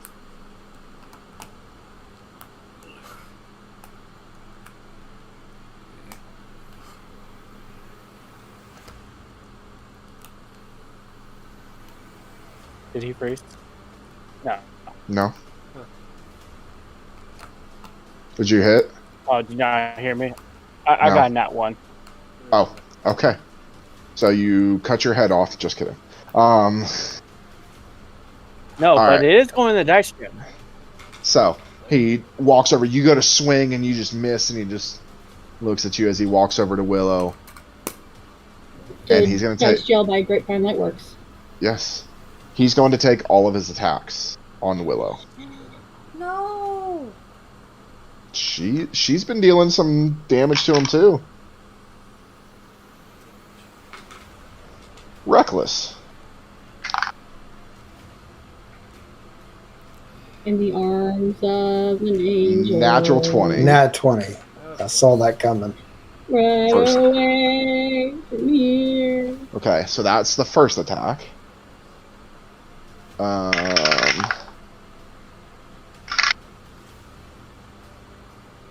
Dirty 20. Hits.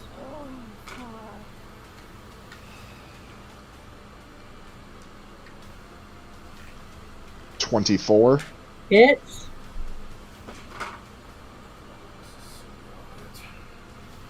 Love their little fairy friend. 38. Hits. Can that number get any higher? Yes, it can actually. 38 again. Hits. Our little fairy friend, no! You're not just losing. I mean, be good Bakira's not here, because if Willow dies, you're not just losing Willow. Is that another nat 20? Isn't this bout not supposed to be to the death? He didn't say anything about it not being to the death. Yeah. It's just whoever I guess wins. I just assumed that. I'll tell you out of character, in his view, he won't beat you guys until you are all unconscious. He's not going to kill you, but he's going to beat you until you're unconscious. You notice he hasn't done any major death stuff. Yeah. Well, That except he for can poor do. Besides Willow. Okay, well, she's also been dealing massive amounts of Yeah. fucking damage for somebody that's this big. Mm-hmm. So, alright, now I gotta roll all of this. To die or not to die. Since he hit every single attack.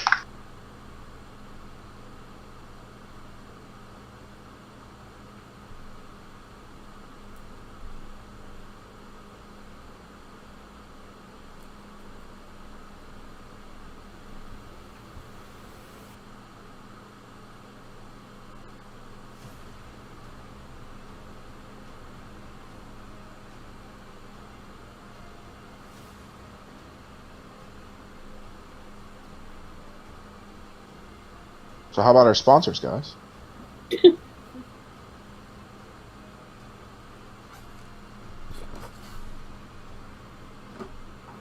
Shoot, I need my little strength ball. Hang on. We're all concentrating on the next character we're in the process of building. Keep scratching my sunburn. What? I keep scratching my sunburn. Stop doing that. It's itchy. You have a sunburn there. It's He- itchy. This little fairy, you take 98 points of damage. I am beyond 0. I had like 70-something points left. Okay. As long as it's not doubled. No, I had 70, like 74. Okay. So, you see Willow just hit the ground. So then he is going to look to Atheon and use his bonus action to make another attack. He's a great weapon master. Great weapon master, if I roll a crit or make a character drop to 0 HP, I can take an attack as a bonus action. I rolled 2 crits and drop somebody to 0 HP. So, that's 1, 2, 3. So, Atheon.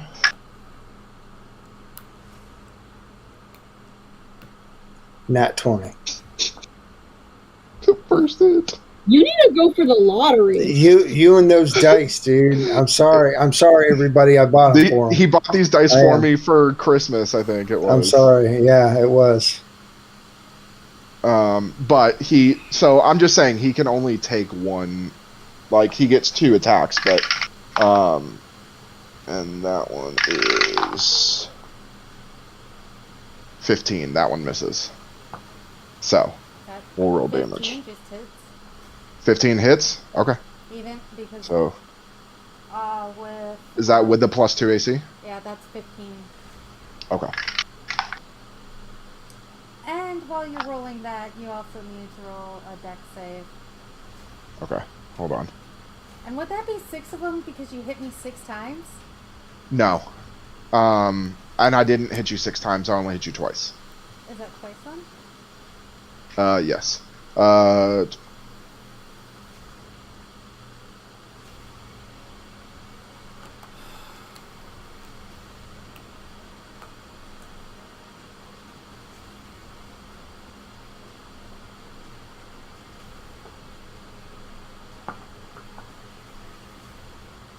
Okay, and you said a dex save? Yep. And how much damage did I get? 40 points of damage. Okay, so Dex, the first one was a 7. The second one was a 13. Alright, so you get 12 d10. Okay. 12 d10 damage?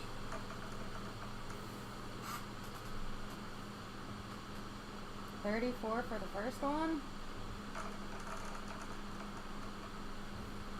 And 34 for the second one. And do I use the pack slots for those if it was a reaction? Yes. Yes. Alright, I have no more pack slots, but I have a bunch of cantrips.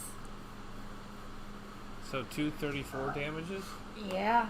Yeah, but it's only 134 damage. Because he's raged. And since it's his turn, he still gets his reaction. His reaction came back. So, he's going to then subtract.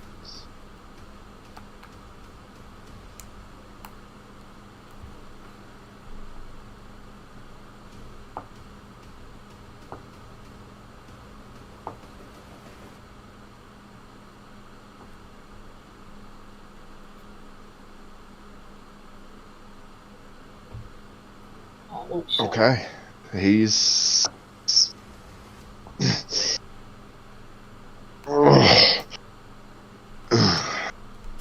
And he kind of like fell to his knee, and he uses his hammer to...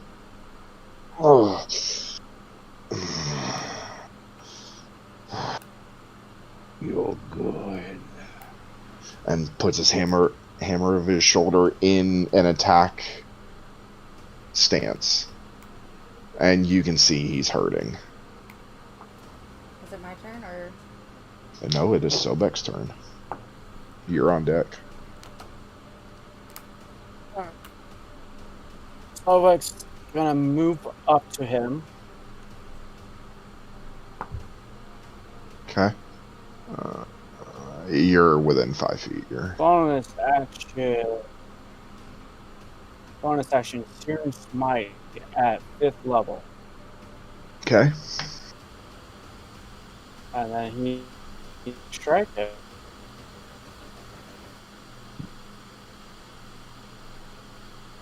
$22 to hit.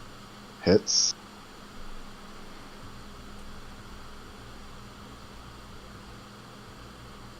$7 for the slashing. Should I bother rolling for the radiant?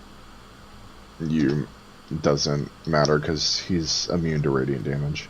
I know he's immune. Yeah, he's immune. Just roll the... Yeah, it's just that 7 half to 3. Yeah, I just rolled Searing Smite damage, which is 18. Which is what kind of damage, though? Fire. Okay. So you... 3 points of damage. So he... Yeah, he did 3 points of damage total. So you... Half tiefling. And... He's half a tiefling, dude. That's right. He's half a That's tiefling, right, half an that's angel. right. So there's your clues, boys and girls. He's half tiefling, half ASMR. So you gotta look at heaven and hell. So he takes... He's still... I mean, he's hurt. Does that end your turn? No, I still got one more action, which is going to be inflict wounds at 2nd level again.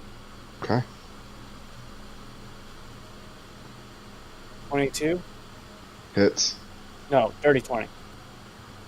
Just hits. 28 damage. Okay. Is that halved because he's raged? Yes. How do you want to do it? 14. How do you want to do it? He's going to just knock him in the back of the freaking head and inflicting the necrotic damage into him. So you... And this necrotic... Kill him too much. This necrotic pulses, and he drops to 0 HP. He is currently bleeding out. So is Willow, probably. Elvis kind And- of gets exposure and just kind of like, we need to help Willow. Atheon looks to Sobek and is like, can you please not be a jerk and heal Willow? I understand you're going through some stuff, but Willow did nothing to you. He fails And his that first for death once save. Now, Should I be once making my hearing own? that someone lightly Yes. asked him, he goes to Willow Failed and my casts, first. Revivify. DM, I'm gonna go up to our Revivify. barbarian friend and drop a good berry in just to stabilize him. I'd stabilize Willow first. Which, Well, Sobek and Atheon are hashing that out. yeah, So I it's- handle. While they're having that discussion, I'm just gonna sneak right by, stabilize our barbarian friend because we don't need him dead. Revivify stabilize Willow? What? Would Revivify stable Willow? Um, Or is that let if me- they're completely dead? Let me hold on. Let me just double check on it.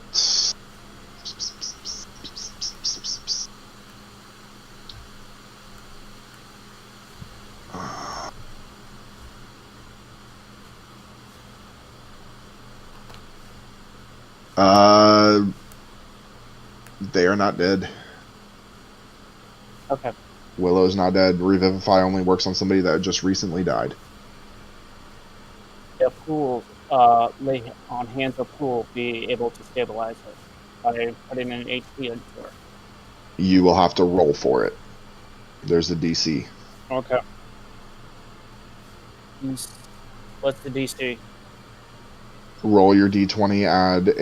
Add your spell modifier.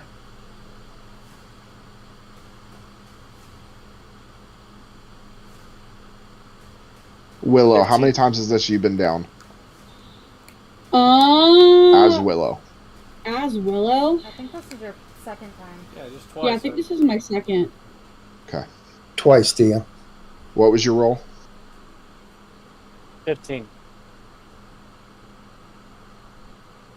Doesn't work. Alright, doing my second death saving throw then. Yes. Okay. I passed Does- one. Nobody have anything else? Do I need to use another good berry? I have potions if that would work. You would It have would to 'cause I'm roll. not- But with how much damage she has, like, to get up to a positive. That does. It doesn't matter. It's just passing the DC. But because you're not doing a spell, it's a straight roll. Or you can add a medicine check. I'll add medicine with it. Okay. It doesn't work. 13. Okay. Alright, should I roll another? You've what? Failed one, passed one. Yep. Right. Okay. Roll again. I don't have Passed another. anything. I can. Okay. You passed another or failed another? I passed another. Passed. If I get a nat 1, I still die. But. Right. Am I rolling one last time? I don't have anything Alright. to neutralize it. Passed it. I'm stable. Stable. I got an 11, so. Okay. The first Then time that ever allows me passed. to Right. use lay hands on people, Yes. Now you can use it to right? heal. That would allow me. That would allow I'm to gonna heal. pump Yes. all 75 into her. Okay. So you have 75 health. You'll She's get like. full 75 into her. Alright, so What happened? is the barbarian friend, He's stable, but he's not healed. So alright. he's just laying on the ground unconscious. I'm going to Okay. go over to him and pour a potion of greater healing. Okay. Roll. You don't have to roll the d20, just roll the health. 44. So while Pam's rolling that, I'm going to let you guys know for every time you die, you fall unconscious. For somebody to bring you back, the DC increases every single time. It starts at 15. For Willow, it was 18. Now that they've died, it'll be a 20. Just so you know, it's going to go up by 2 every time. So That is how I do it. it was 12. Okay, so he kind of...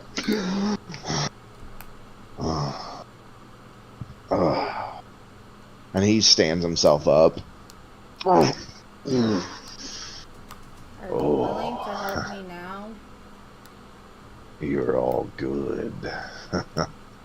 I'm gonna pat him on the shoulder and pull my daggers out of him. Thanks. Elvis goes and picks up his no problem there, sword brother. and shield and sheathes them and stuff. And he's like, all right, big one. Deal's a deal. You owe us some blood to give her a bath in.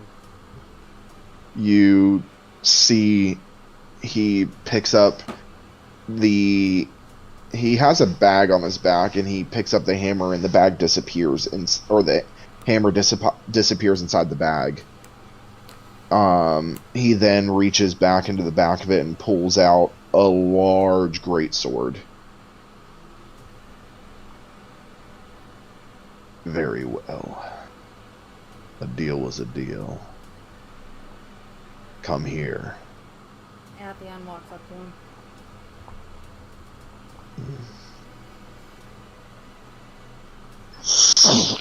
Cuts a gash probably about that wide in his arm. Looks like if he would have pushed any harder, it would have cut his arm off. And he holds it over, and blood just begins to pour down your head until you guys see nothing of Athion's body but this blood. And Atheon, you in your chest, this light begins to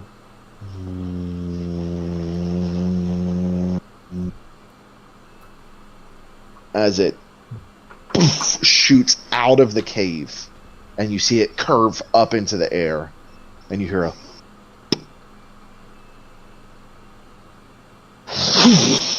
as this huge gust of wind actually enters the cave, and it kind of makes you all stumble backwards. Can I cast Cure Wounds on the dude Sure. to try to help get that wrist fixed? Sure. I'm I mean, gonna do it if you don't want level. to, if you don't want to use it, he can heal himself. Oh, okay. I He- just wanted he's to make an- sure he wasn't like going to kill himself. Yeah, no, he has angelic healing. That's what he did when he was Okay. glowing in the Okay. air, and that's a cantrip, so he can do that at will. And he does. He kind of heals himself. And Atheon, you just feel this difference, and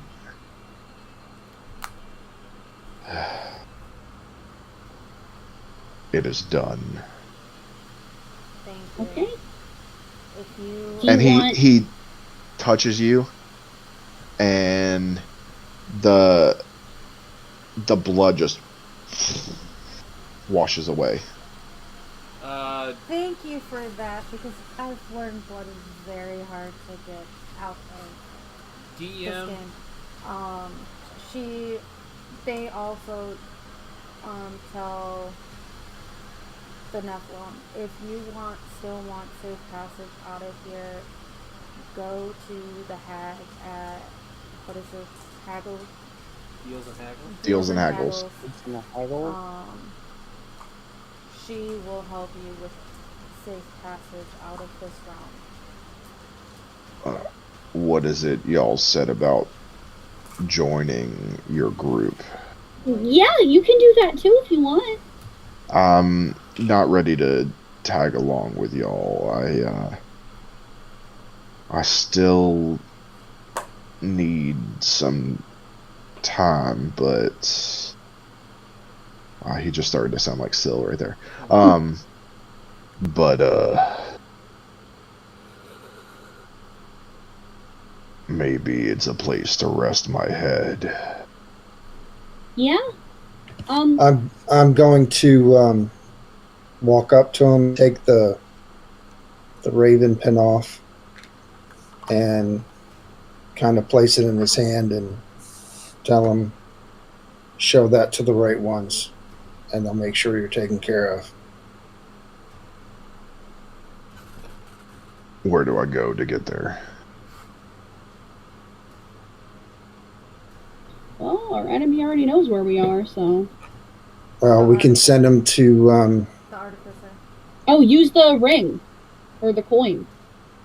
We can send him to the artificer if he's not ready.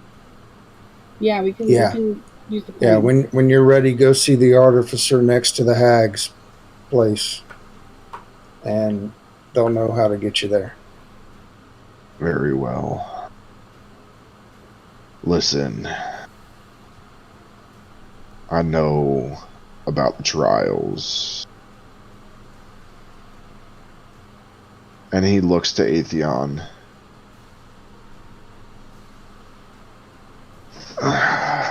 Kind of. He's like, at this point, he sits down on a rock. And at this point, he's actually eye level with you, Atheon. Sitting down. He's that big. Listen. Nephilim have to go through some trials as well. They're not always easy, but in the end, it may be worth it. I don't like this world. This world doesn't like me, but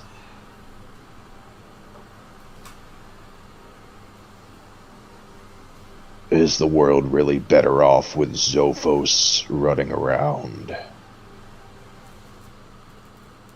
Just keep that in mind. And he'll stand up and go walk over back to where he was when you guys first came in. DM question. Hmm. So, he's been I'll be leading right back. stuff. Does he have... does he... There's blood around. Belvis would like to very discreetly take out the flask on his pack and just kind of scoop some of that blood up to take it back to the artificer, see if they can weaponize Nephilim blood. Or someone can do it. Do something with it. Okay. Are you sure it's weaponizable? But yeah. I don't. Well, do something with it. It's such a rare thing. It seems like a bad opportunity. It seems like a missed opportunity to let it go. Okay. So Belvis just kind of near puddle just goes.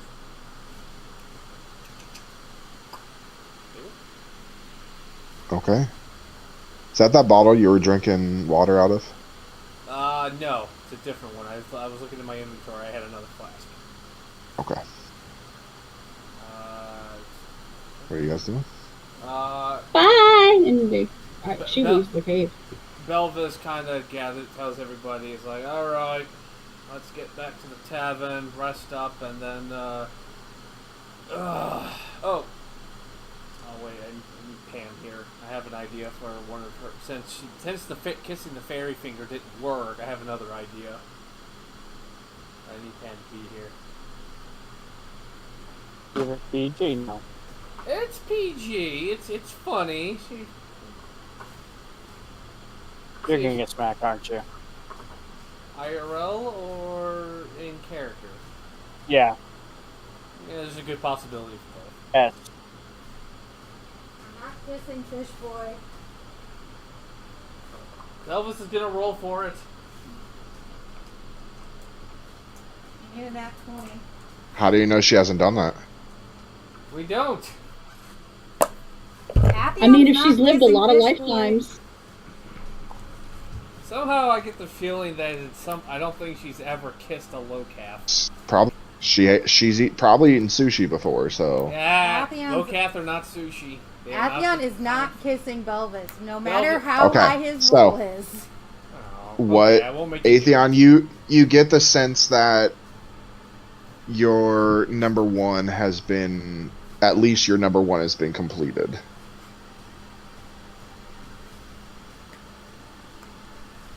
Alright. What would you like to do? You still have, as far as you know, 2 more trials.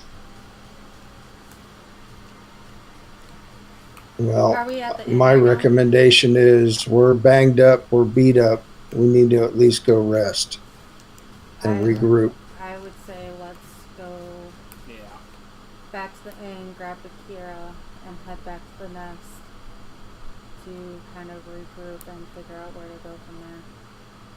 Okay, so Yeah. we'll say, sake of brevity, you guys do that. You go back to the inn, grab Bakira, use the coin, back to the Raven's Nest.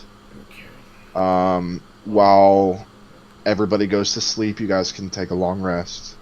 Athion's gonna go find Dav. Okay. Belvis goes in. You find her. Sorry. You find her tinkering away on the door. Excuse me. Oh, this is gonna hurt. Oh This is gonna hurt. no. I already know what you're doing. Athion quietly walks up to Dav, takes out the dagger that the hag gave her, and stabs her. Make an attack roll with advantage. I was gonna try and do something funny with 8. Blubber. You said 8. Yeah, with what modifier? Strength. Then 9. So you go to stab her, and she like looks and sees you do it as she kind of turns around, and the blade just goes past her. Her AC is a 13. Yeah. What are you doing? Athion doesn't answer and goes to make another attack. Roll. This time not with advantage.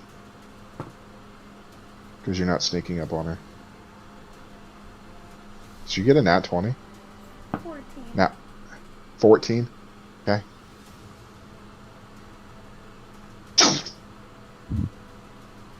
Right into her chest.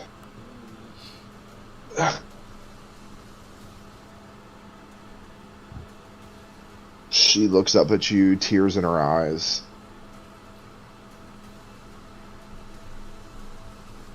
I'm sorry. I'm... And slumps over. And that's where we're going to end tonight. I was gonna try and end it on a funny note with Blubber, but damn it. Well, that's not as good. That doesn't True. make people want to come back. No. All right, so we want to thank everybody for joining us. Thank you again for getting us to affiliates. Please remember that you can sub to us. We have 3 tiers. You can also use your Amazon Prime subscription to sub to us for free every month. It would be a big help to us if you could do that. And I will say if we get a certain amount of subs by the end of the year, we are going to do the biggest giveaway we've ever done. We're going to discuss some details of that, but we will probably do the biggest giveaway we've ever done, including an opportunity to DM a one-shot for us. So, please sub to us, let us know, and we will see you guys on Sunday when we roll the damn dice.